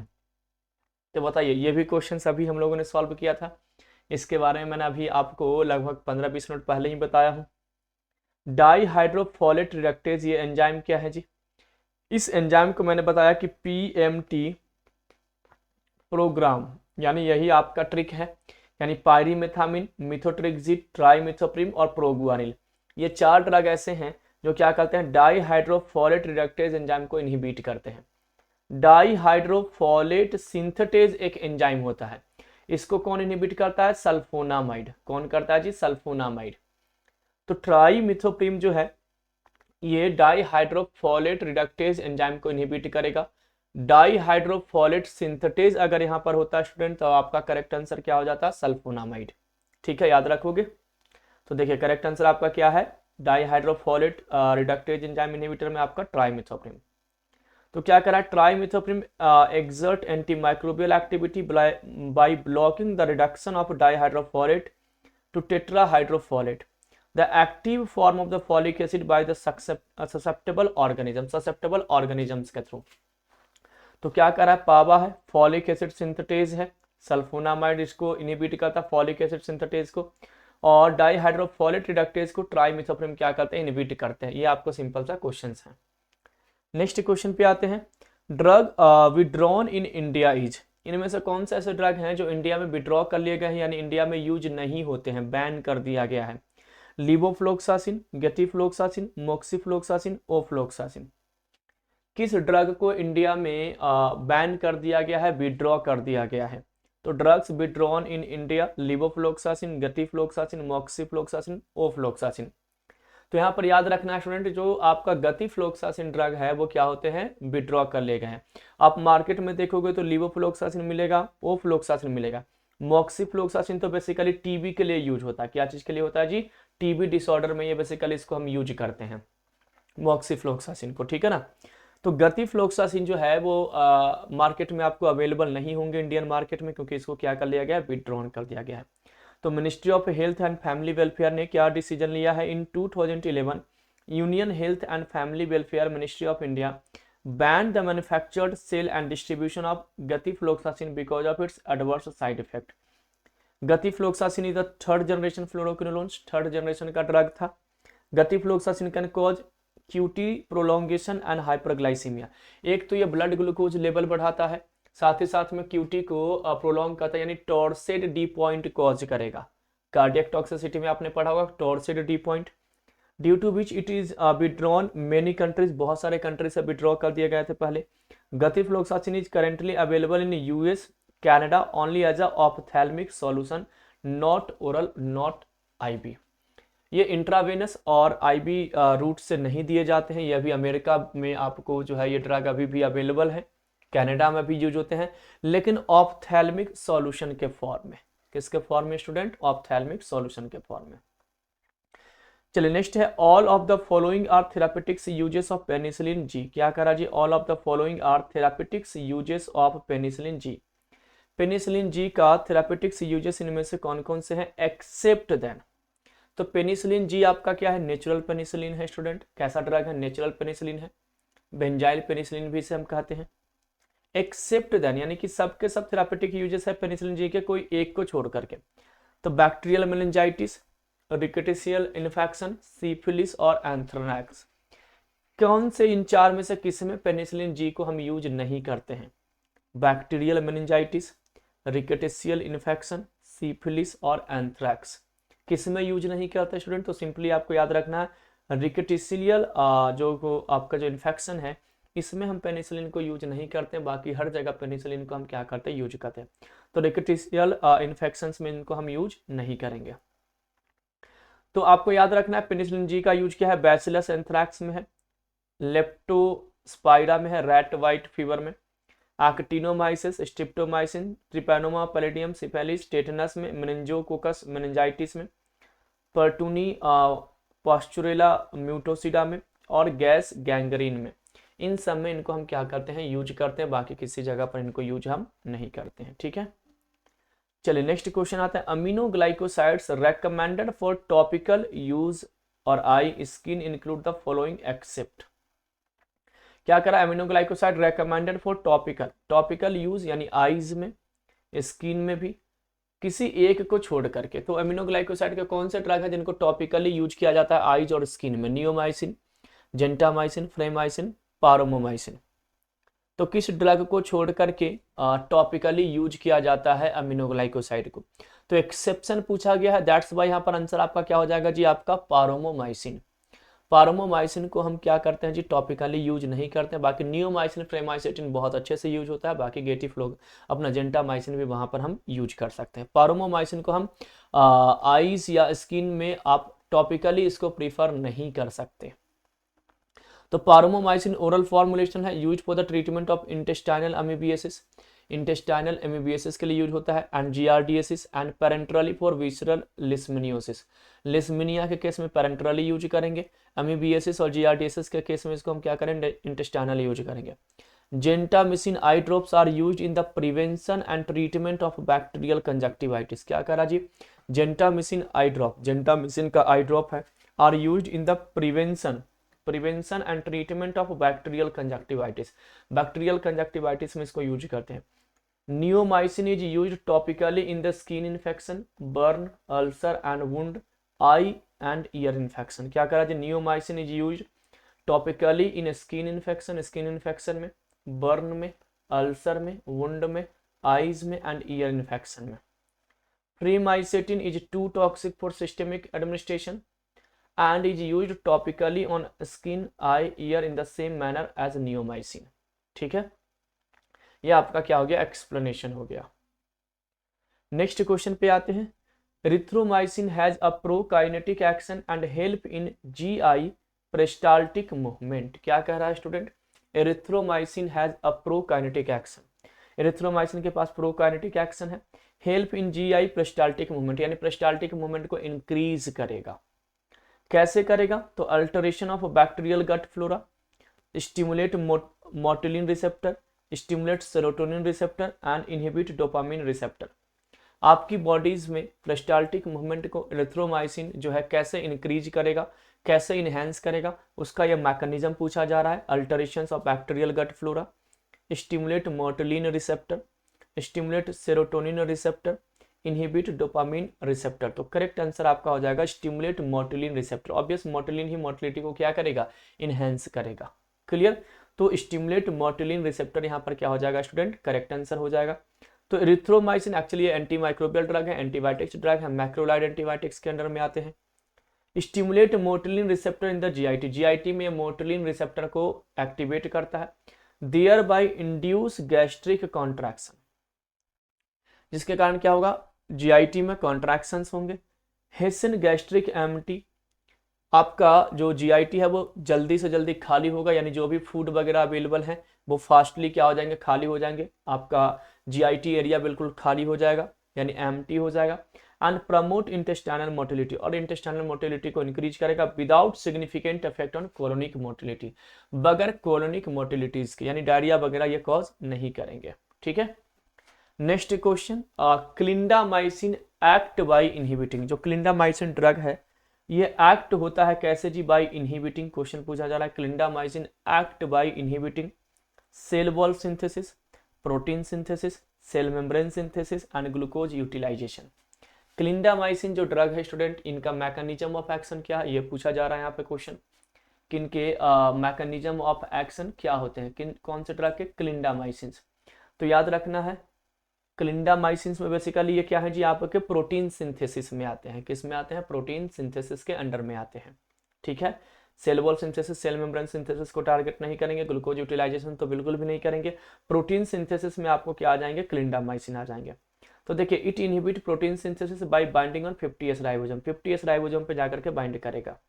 ठीक है, देखिए आपको यहाँ पर दिया गया है प्रोटीन सिंथेसिस में कौन कौन से ड्रग है, macrolide, clindamycin, linezolid, chloramphenicol, streptogramins. 30S पे टेट्रासाइक्लिन अमीनोग्लाइकोसाइड बाइंड करेगा। सेल मेम्ब्रेन पे पॉलीमेग्जीन है, सेल वॉल में beta lactam, penicillin, cephalosporin, carbapenems, monobactam, vancomycin, bacitracin.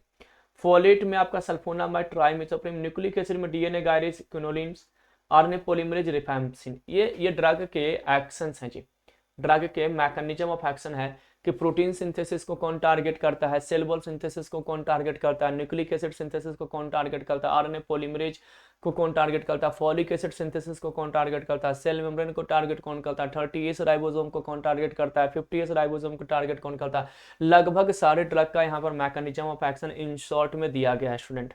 अगर आप इस डेटा को भी याद कर लेंगे तो भी आपका मैकेनिज्म ऑफ एक्शन से क्वेश्चन जो एंटीबायोटिक्स वाला पार्ट है वहां से आपका क्या हो जाएगा जी, सॉल्व हो जाएगा। नेक्स्ट क्वेश्चन पे आते हैं, not true about vancomycin. Vancomycin cell wall synthesis inhibitor drug है। इनके बारे में एक आपका ग्लाइकोपेप्टाइड एंटीबायोटिक्स है। इनके बारे में एक रॉन्ग स्टेटमेंट हमें चूज करना है, नॉट ट्रू अबाउट वैंकोमाइसिन, यानी चार ऑप्शन में 3 ऑप्शन वैंकोमाइसिन से रिलेटेड है, एक ऑप्शन वैंकोमाइसिन से रिलेटेड नहीं है। हमें उन ऑप्शंस को क्या करना है, सेलेक्ट करना है।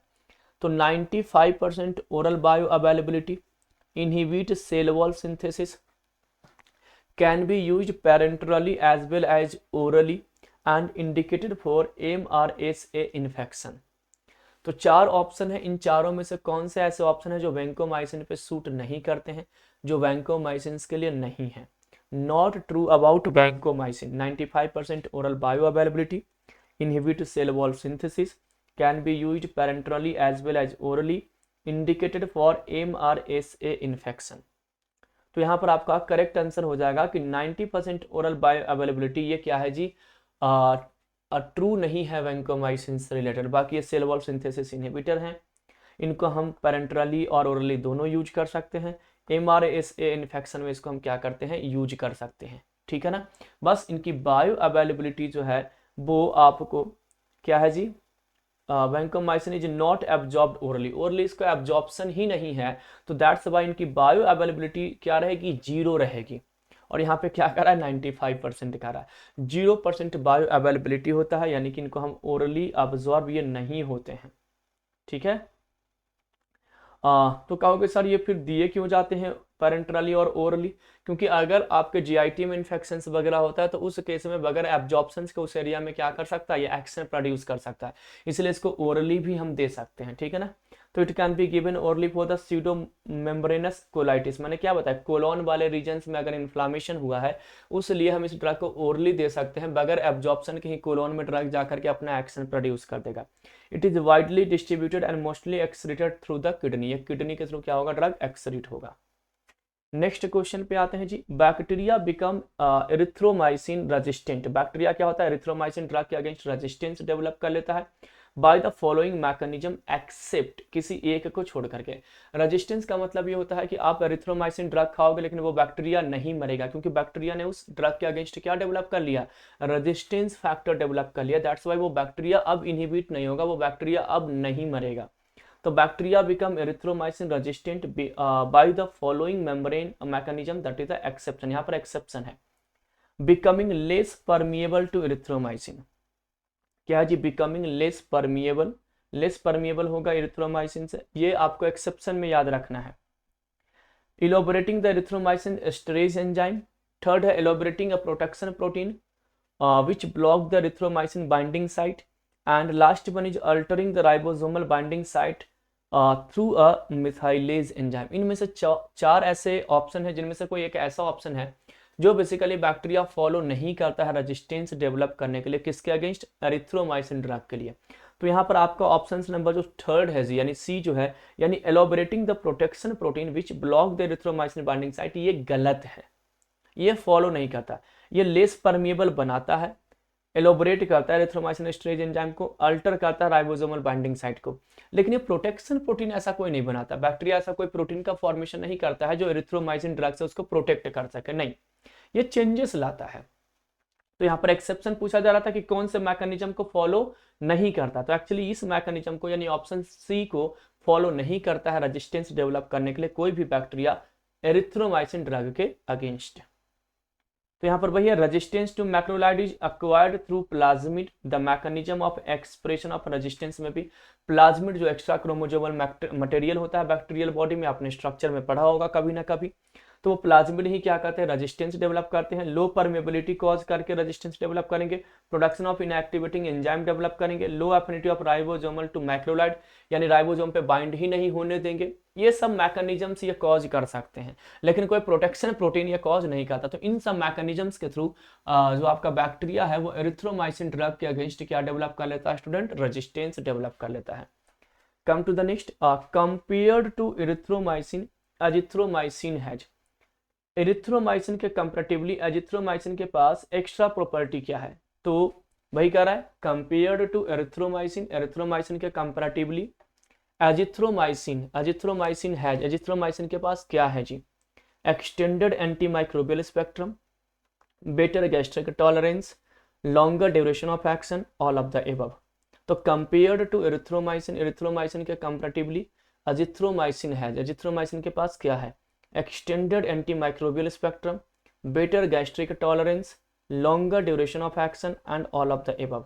तो यहाँ पे करेक्ट आंसर हो जाएगा जी कि एजिथ्रोमाइसिन के पास क्या है, ये सारी प्रॉपर्टीज हैं एरिथ्रोमाइसिन के कंपैरेटिवली। एजिथ्रोमाइसिन के पास एक्सटेंडेड एंटीमाइक्रोबियल स्पेक्ट्रम है, बेटर जीआईटी टॉलरेंस है, लॉन्गर ड्यूरेशन ऑफ एक्शन है as compare to erythromycin. Clear, समझ में आ गया।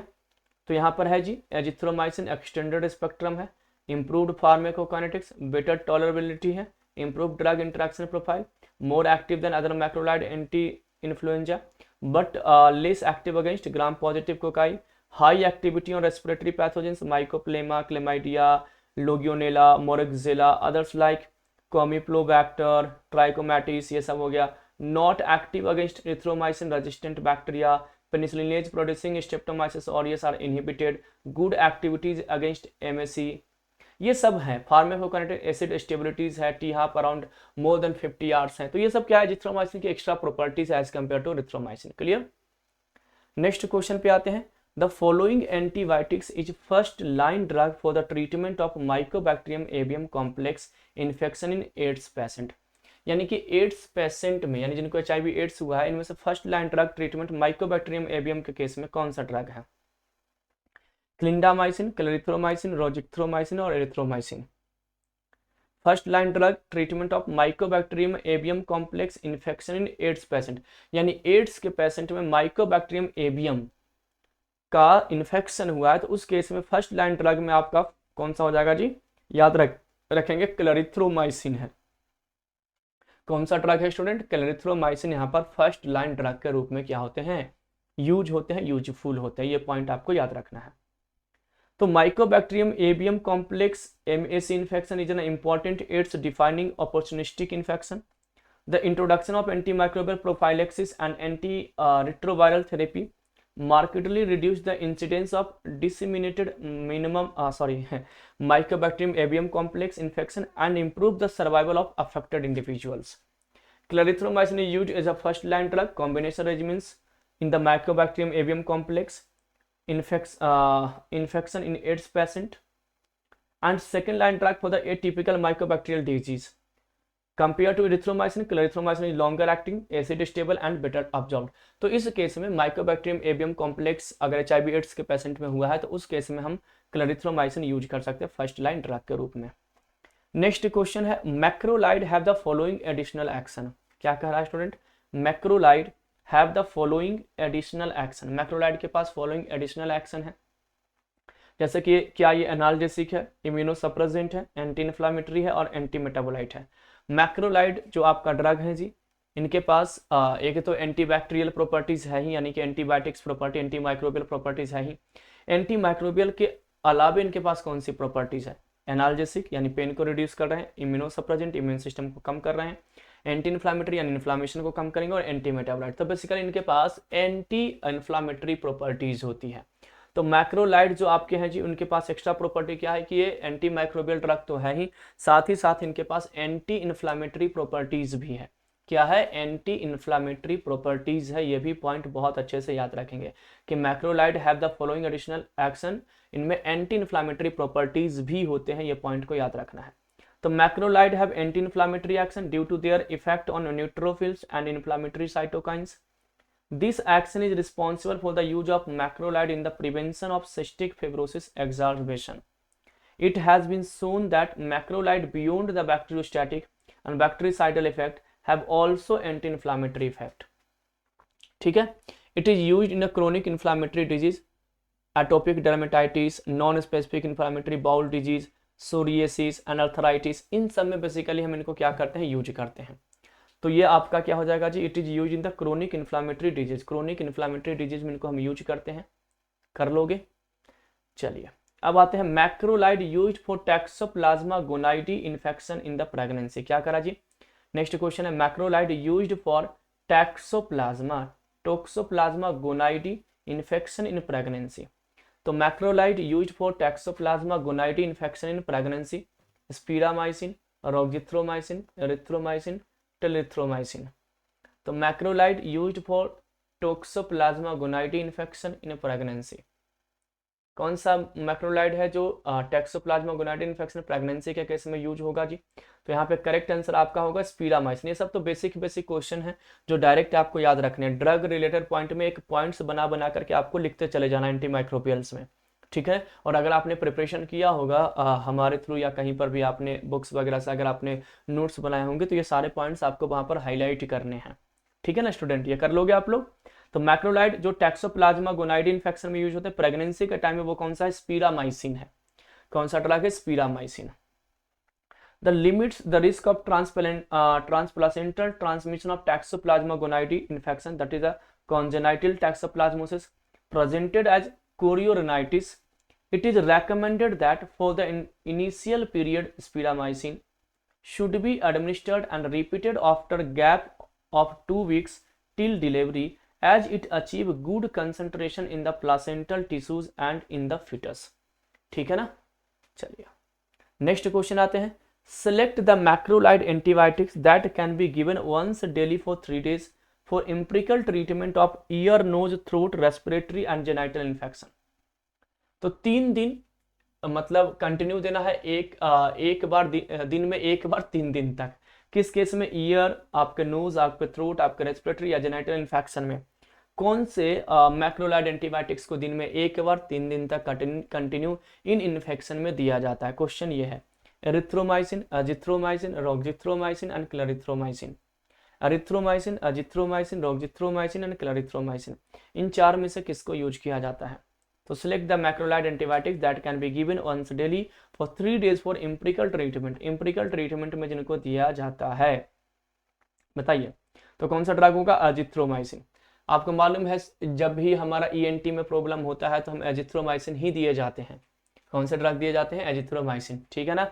तो वंस डेली फॉर 3 डेज यानी 3 दिन तक आपको एजिथ्रोमाइसिन खाना है. अगर ईयर, नोज, थ्रोट, रेस्पिरेटरी या जेनाइटल इन्फेक्शन हुआ है उस केस में तो आपको वहां पर बेटर रिजल्ट मिलने के पॉसिबिलिटीज रहते हैं, प्रोबेबिलिटी बनी रहती है.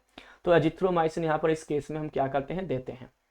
तो like erythromycin it can also be use in respiratory, genital, skin infection and निमोनियस.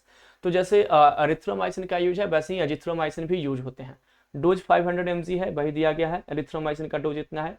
Azithromycin preferred of the legionella, pneumoniae and chlamydiae infection. ये सभी पॉइंट याद रखना है. The other indication of azithromycin are pharyngitis, tonsillitis, sinusitis, otitis media, community acquired pneumonia, acute exacerbation of chronic bronchitis etcetera. ये सब हो सकते हैं. ठीक है. Next question. All are synergistic combination except. All are synergistic in combination. इनमें से सबके सब क्या है, सिनर्जिस्टिक कॉम्बिनेशन है एक्सेप्ट देन, है ना. सिनर्जिस्टिक मतलब 2 ड्रग को हम एक साथ यूज करेंगे तो दोनों का प्रॉपर्टीज बढ़ेगा, यानी दोनों का जो एक्शन है, फार्माकोलॉजिकल एक्टिविटीज है, या तो हम कह सकते हैं जो थेरापेटिक एफिकेसी है स्टूडेंट, वो इंक्रीज होगा. उसी को हम क्या कहते हैं, सिनर्जिस्ट ड्रग कहते हैं. कि दोनों 2 ड्रग यूज हुए, दोनों का एक्शन बढ़ गया, वो सिनर्जिस्ट होते हैं. और जो दोनों एक दूसरे को काटते हैं यानी कि दोनों का एक्शन कम हो गया, उसको हम एंटागोनिज्म कहते हैं. कि अकेले ड्रग एक्शन दे रहा था, कॉम्बिनेशन में यूज किया तो दोनों का एक्शन खत्म हो गया, तो वो एंटागोनिज्म हुआ. अब अकेले ड्रग दे रहा था एक्शन, अब दो ड्रग को एक साथ यूज किया तो एक्शन और ज्यादा बढ़ गया, उसे हम क्या कहते हैं, सिनर्जिज्म. तो all are synergistic combination except, यहाँ पर सबके सब सिनर्जिस्टिक है केवल किसी एक को छोड़ करके। पहला आपका है सल्फाडॉक्सिन पायरीमेथामिन, सेकंड है vancomycin aminoglycoside, amphotericin B flucytosine, ampicillin tetracycline. इन चार में से 3 ड्रग ऐसे हैं जो सिनर्जिस्टिक हैं, यानी अगर इन ड्रग को अगर कॉम्बिनेशन में हम यूज करेंगे तो हमारा क्या होगा जी, सिनर्जिस्ट इफेक्ट मिलेगा। कैसा इफेक्ट मिलेगा स्टूडेंट, सिनर्जिस्ट इफेक्ट मिलेगा केवल एक को छोड़ करके, और वो ड्रग आपका क्या है, एम्पिसिलिन टेट्रासाइक्लिन। एम्पिसिलिन और टेट्रासाइक्लिन यानी पेनिसिलिन का एम्पिसिलिन और टेट्रासाइक्लिन को हम कॉम्बिनेशन में यूज नहीं करेंगे। इन दोनों को कॉम्बिनेशन में आप यूज करोगे तो आपको सिनर्जिस्ट इफेक्ट देखने को नहीं मिलेगा स्टूडेंट। क्या नहीं मिलेगा आपको, तो आपको सिनर्जिस्ट इफेक्ट इस केस में आपको देखने को नहीं मिलेगा। ठीक है,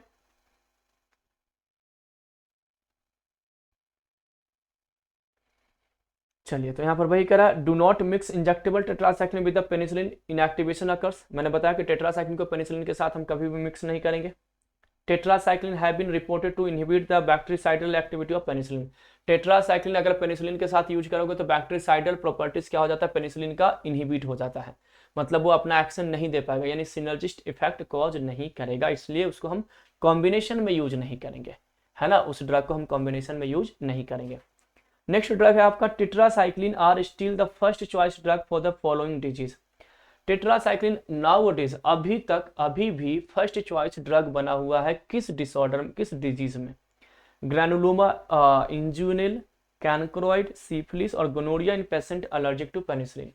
वैसा पेशेंट जिनको पेनिसिलिन से एलर्जिक है उस गोनोरिया डिजीज में या सिफिलिस में या कैनक्रोइड में और ग्रैनुलोमा में, किसमें टेट्रासाइक्लिन आज भी यानी स्टिल द डेट क्या है as a first choice drug क्या होते हैं, यूज होते हैं। तो यहाँ पर आपका है जी ग्रैनुलोमा इंजुनेल में, ग्रैनुलोमा इंजुनेल में जो टेट्रासाइक्लिन ड्रग है फर्स्ट चॉइस ड्रग यूज होता है स्टूडेंट, ये भी बहुत इंपॉर्टेंट पॉइंट है। तो फर्स्ट चॉइस ड्रग टेट्रासाइक्लिन से अगर क्वेश्चन पूछा जाएगा तो आपका ग्रैनुलोमा इंजुनेल याद रखना है। तो tetracycline are the first choice drug despite development of resistance by many organism, tetracycline are still the preferred drug for the chlamydial non specific urethritis, जिसको हम एंडोसर्वाइटिस भी कहते हैं, उसमें यूज होगा। लिम्फोग्रैनुलोमा वेनेरम में यूज होगा, ग्रैनुलोमा इजुनियल में यूज होगा, एटिपिकल निमोनिया में, कोलेरा, ब्रुसेलोसिस और प्लेग, इन सब में टेट्रासाइक्लिन को अभी भी, जबकि बहुत सारे बैक्टीरिया ने इनके अगेंस्ट रेजिस्टेंस डेवलप कर लिए हैं, इसके बावजूद भी इनको फर्स्ट लाइन ड्रग यानी फर्स्ट चॉइस ड्रग के रूप में क्या करते हैं, यूज करते हैं। नेक्स्ट क्वेश्चन है all have beta lactam ring except, क्या कह रहा जी, all have beta lactam ring.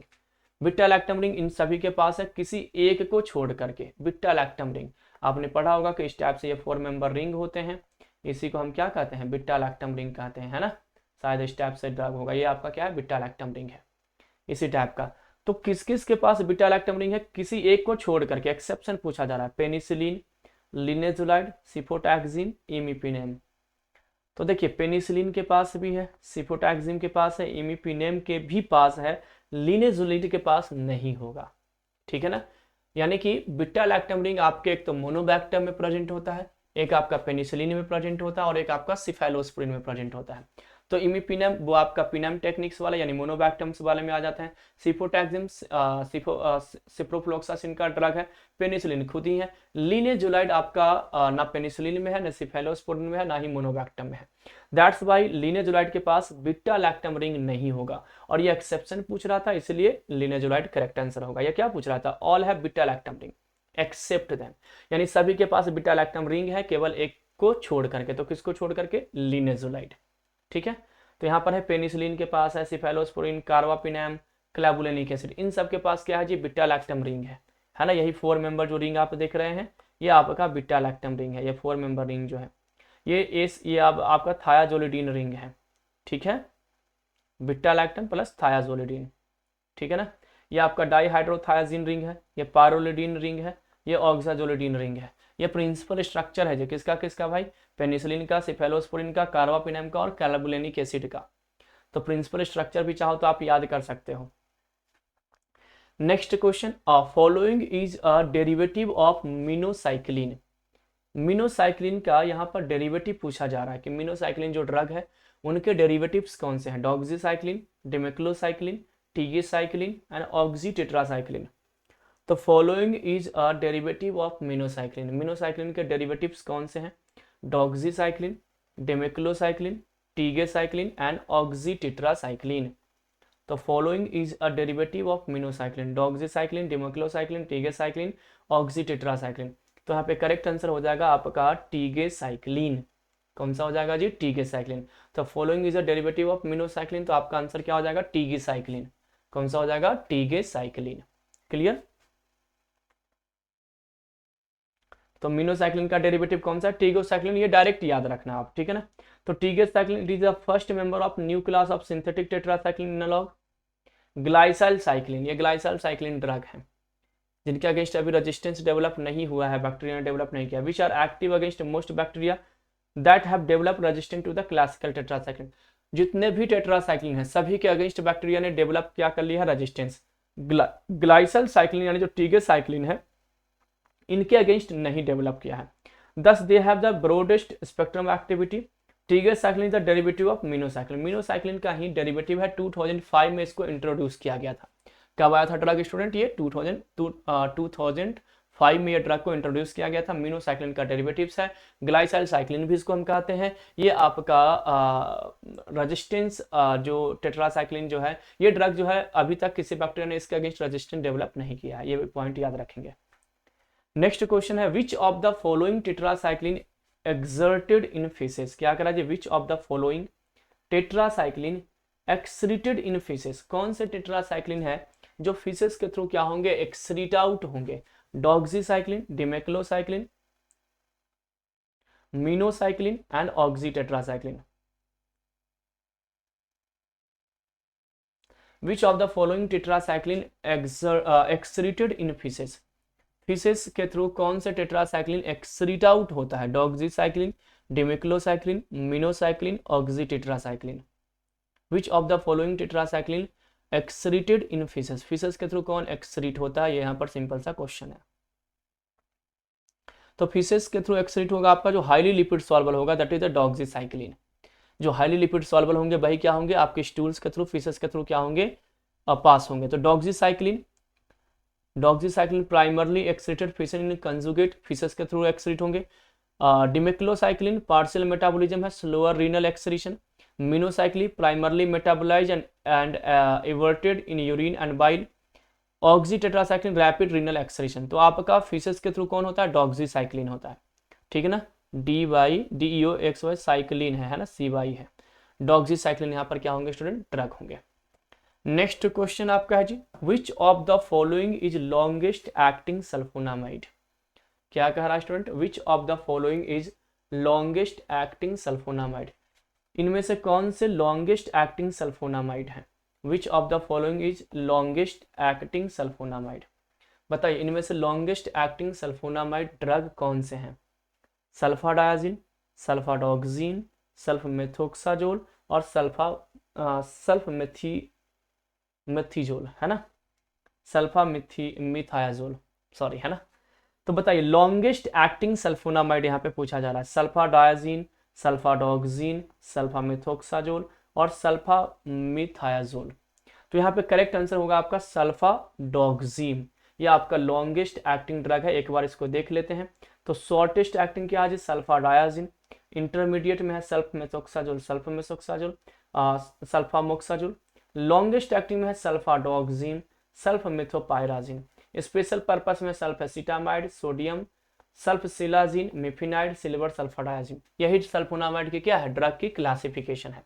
तो लॉन्गेस्ट एक्टिंग सल्फाडॉक्सिन, सल्फमेथोपायराजिन अराउंड 7 डेज इनका ड्यूरेशन है। क्या है जी? लगभग 7 दिन तक है। तो ये भी एक इंपॉर्टेंट पॉइंट है जो आपको क्या करना है? याद रखना है। तो सल्फाडॉक्सिन, सल्फामिथोपायराजिन, ठीक है।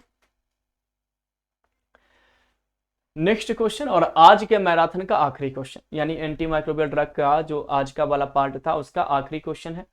Choose the correct mechanism of action of sulfonamide. क्या करा? Choose the correct mechanism of action. Sulfonamide का मैकेनिज्म ऑफ एक्शन क्या होगा? सिंपल सा क्वेश्चन है और आई थिंक आप में से हर किसी से ये क्वेश्चन बनना चाहिए। मैंने बहुत बार बताया है। ये क्या करते हैं? Inhibit bacterial cell wall synthesis, inhibit translocation of mRNA, inhibit folate synthesis, inhibit bacterial respiration. क्या करता है जी, सल्फोनामाइड का मैकेनिज्म ऑफ एक्शन क्या है? सबका कमेंट चाहिए इस पे मुझे। और मैंने बहुत बार इस क्वेश्चंस को अभी आपको समझाया हूं, बहुत बार आपको बताया हूं कि सल्फोनामाइड का मैकेनिज्म ऑफ एक्शन क्या होगा। सल्फोनामाइड का मैकेनिज्म ऑफ एक्शन क्या होगा ये मैं बहुत बार बताया हूं आप लोग को, आज वाली ही क्लास में बहुत बार बताया हूं। तो सबका इस पे तो यार सबका रिप्लाई आना चाहिए, सबका ऑप्शंस आने चाहिए, सबका आंसर आना चाहिए। बताइए क्या होगा? तो एक्चुअली क्या है जी, bacterial cell wall synthesis inhibitor कौन से हैं? तो आपको मैंने बताया था फॉस्फोमाइसिन, साइक्लोसेरिन, बेसिट्रेसिन, वैंकोमाइसिन और बीटा लैक्टम में पेनिसिलिन, सिफेलोस्पोरिन और अपना जो पिनैम्स है और आपका मोनोबैक्टम। ये सारे ड्रग क्या है? सेल वॉल सिंथेसिस इनहिबिटर हैं। तो यहाँ पे कहीं सल्फोनामाइड का आया नाम क्या? नहीं, तो ये नहीं होगा। Inhibit translocation of mRNA, mRNA के ट्रांसलोकेशन को मैक्रोलाइड एंटीबायोटिक्स इनहिबिट करता है ना। प्रोटीन सिंथेसिस इनहिबिटर में मैक्रोलाइड जो है वो ट्रांसलोकेशन को इनहिबिट करता है, तो सल्फोनामाइड नहीं है। इनहिबिट बैक्टीरियल रेस्पिरेशन, ऐसा कोई ड्रग ही नहीं है। इनहिबिट फॉलेट यानी फॉलिक एसिड सिंथेसिस को टारगेट करता है। डाईहाइड्रोफॉलेट सिंथेटेज एंजाइम को ये क्या करते हैं? इनहिबिट करते हैं। किस एंजाइम को इनहिबिट करते हैं स्टूडेंट? ये डाईहाइड्रोफॉलेट सिंथेटेज एंजाइम को इनहिबिट करते हैं और उसके थ्रू सल्फोनामाइड क्या करता है? तो फॉलेट यानी फॉलिक एसिड के सिंथेसिस को इनहिबिट करता है, जिसके कारण बैक्टीरिया के अंदर में प्यूरिन पायरिमिडिन की सिंथेसिस नहीं होती है, डीएनए आरएनए नहीं बनते हैं, बैक्टीरिया की ग्रोथ नहीं होती है और हमें क्या मिल जाता है? एक्शन मिल जाता है। क्लियर हो गया? तो ये इनहिबिट फॉलेट सिंथेसिस, सल्फोनामाइड क्या करता है? फॉलेट की सिंथेसिस को इनहिबिट करता है जी। तो यहां पर वही है कि sulfonamide act by inhibiting folic acid synthesis by inhibiting enzyme folate synthetase. किस एंजाइम को टारगेट करता है? फॉलेट सिंथेटेज एंजाइम को ये टारगेट करता है। तो यहाँ पर वही प्रोसेस है कि पावा हमारी बॉडी में होती है, ये बैक्टीरिया है और ये हमारी बॉडी से बैक्टीरिया क्या करता है? जैसे मान लो ये हमारी बॉडी है, बाहर से बैक्टीरिया क्या करता है? पावा को लेता है यानी कि पैरा एमिनो बेंजोइक एसिड को, उसको ग्लूटामेट के साथ और टेरिडीन के साथ रिएक्ट करवा करके फॉलेट सिंथेटेज एंजाइम के थ्रू क्या बनाता है? डाईहाइड्रोफॉलिक एसिड। और ये डाईहाइड्रोफॉलिक एसिड फॉलेट रिडक्टेज के हेल्प से टेट्राहाइड्रोफॉलिक एसिड बनाता है और ये टेट्राहाइड्रोफॉलिक एसिड आगे जाकर के प्यूरिन पायरिमिडीन बनाता है, जिससे डीएनए और आरएनए की सिंथेसिस होती है। अब हमारा जो ड्रग है जी, कौन सा? सल्फोनामाइड, ये क्या करता है? इनहिबिट करता है। किसको इनहिबिट करता है? फॉलेट सिंथेटेज को। अब फॉलेट सिंथेटेज को इनहिबिट करेगा तो क्या होगा भाई? अब आगे डाईहाइड्रोफॉलिक एसिड की सिंथेसिस ही नहीं होगी। अब डाईहाइड्रोफॉलिक एसिड ही नहीं बनेंगे तो आगे कोई भी फॉलिक एसिड नहीं बनेगा, टेट्राहाइड्रोफॉलिक एसिड भी नहीं बनेगा, डीएनए आरएनए भी नहीं बनेगा, बैक्टीरिया की ग्रोथ क्या हो जाएगी? इनहिबिट हो जाएगी। और ये जो कोट्रीमोक्साजोल ड्रग है वो फॉलेट रिडक्टेज को, कोट्रीमोक्साजोल के अलावा पायरिमिथामिन, ट्राइमिथोप्रीम, मिथोट्रिक्सेट, आपका प्रोगुआनिल, ये क्या करते हैं? फॉलेट रिडक्टेज को इनहिबिट करते हैं। अब ये क्या करेगा? ये डाईहाइड्रोफॉलिक एसिड से टेट्राहाइड्रोफॉलिक एसिड नहीं बनने देगा, जिस कारण से डीएनए आरएनए नहीं बनेंगे। ये सिंपल सा यहाँ पर क्या है जी? लॉजिक है। ठीक है ना, सिंपल सा इसका क्या है? लॉजिक है, मैकेनिज्म ऑफ एक्शन है। तो ये ड्रग जो है कोट्रीमोक्साजोल, ये हमें भी नुकसान करेगा, ह्यूमन को भी नुकसान करेगा। क्यों नुकसान करेगा? क्योंकि हम भी डाईहाइड्रोफॉलिक एसिड से ही डीएनए आरएनए बनाते हैं। हमारे अंदर डाईहाइड्रोफॉलिक एसिड के पहले का प्रोसेस नहीं होता है जो बैक्टीरिया करता है। डाईहाइड्रोफॉलेट सिंथेटेज एंजाइम से हमारा कोई मतलब नहीं है, लेकिन डाईहाइड्रोफॉलेट रिडक्टेज एंजाइम से हमें मतलब है। तो ये हो गया आज का मैराथन, यानी एंटी माइक्रोबियल ड्रग्स के जो 50 क्वेश्चंस थे हम लोगों ने बेसिकली एंटीबायोटिक्स टॉपिक्स का जो 50 क्वेश्चंस था वो हम लोगों ने क्या कर लिए हैं? सॉल्व कर लिए हैं। नेक्स्ट क्लास में हम लोग स्टूडेंट नेक्स्ट टॉपिक के साथ, यानी मैराथन सीरीज जो आपका फार्माकोलॉजी चल रही है, वैसे ही जो अगले टॉपिक्स हैं उन टॉपिक्स को हम लोग क्या करेंगे? डिस्कस करेंगे। आपसे बस यही उम्मीद है कि आप ऐसे ही हमें सपोर्ट करते रहें, ऐसे ही हमारे चैनल्स को प्रमोट करें। Thank you everyone for watching GDC and supporting GDC. Thank you once again.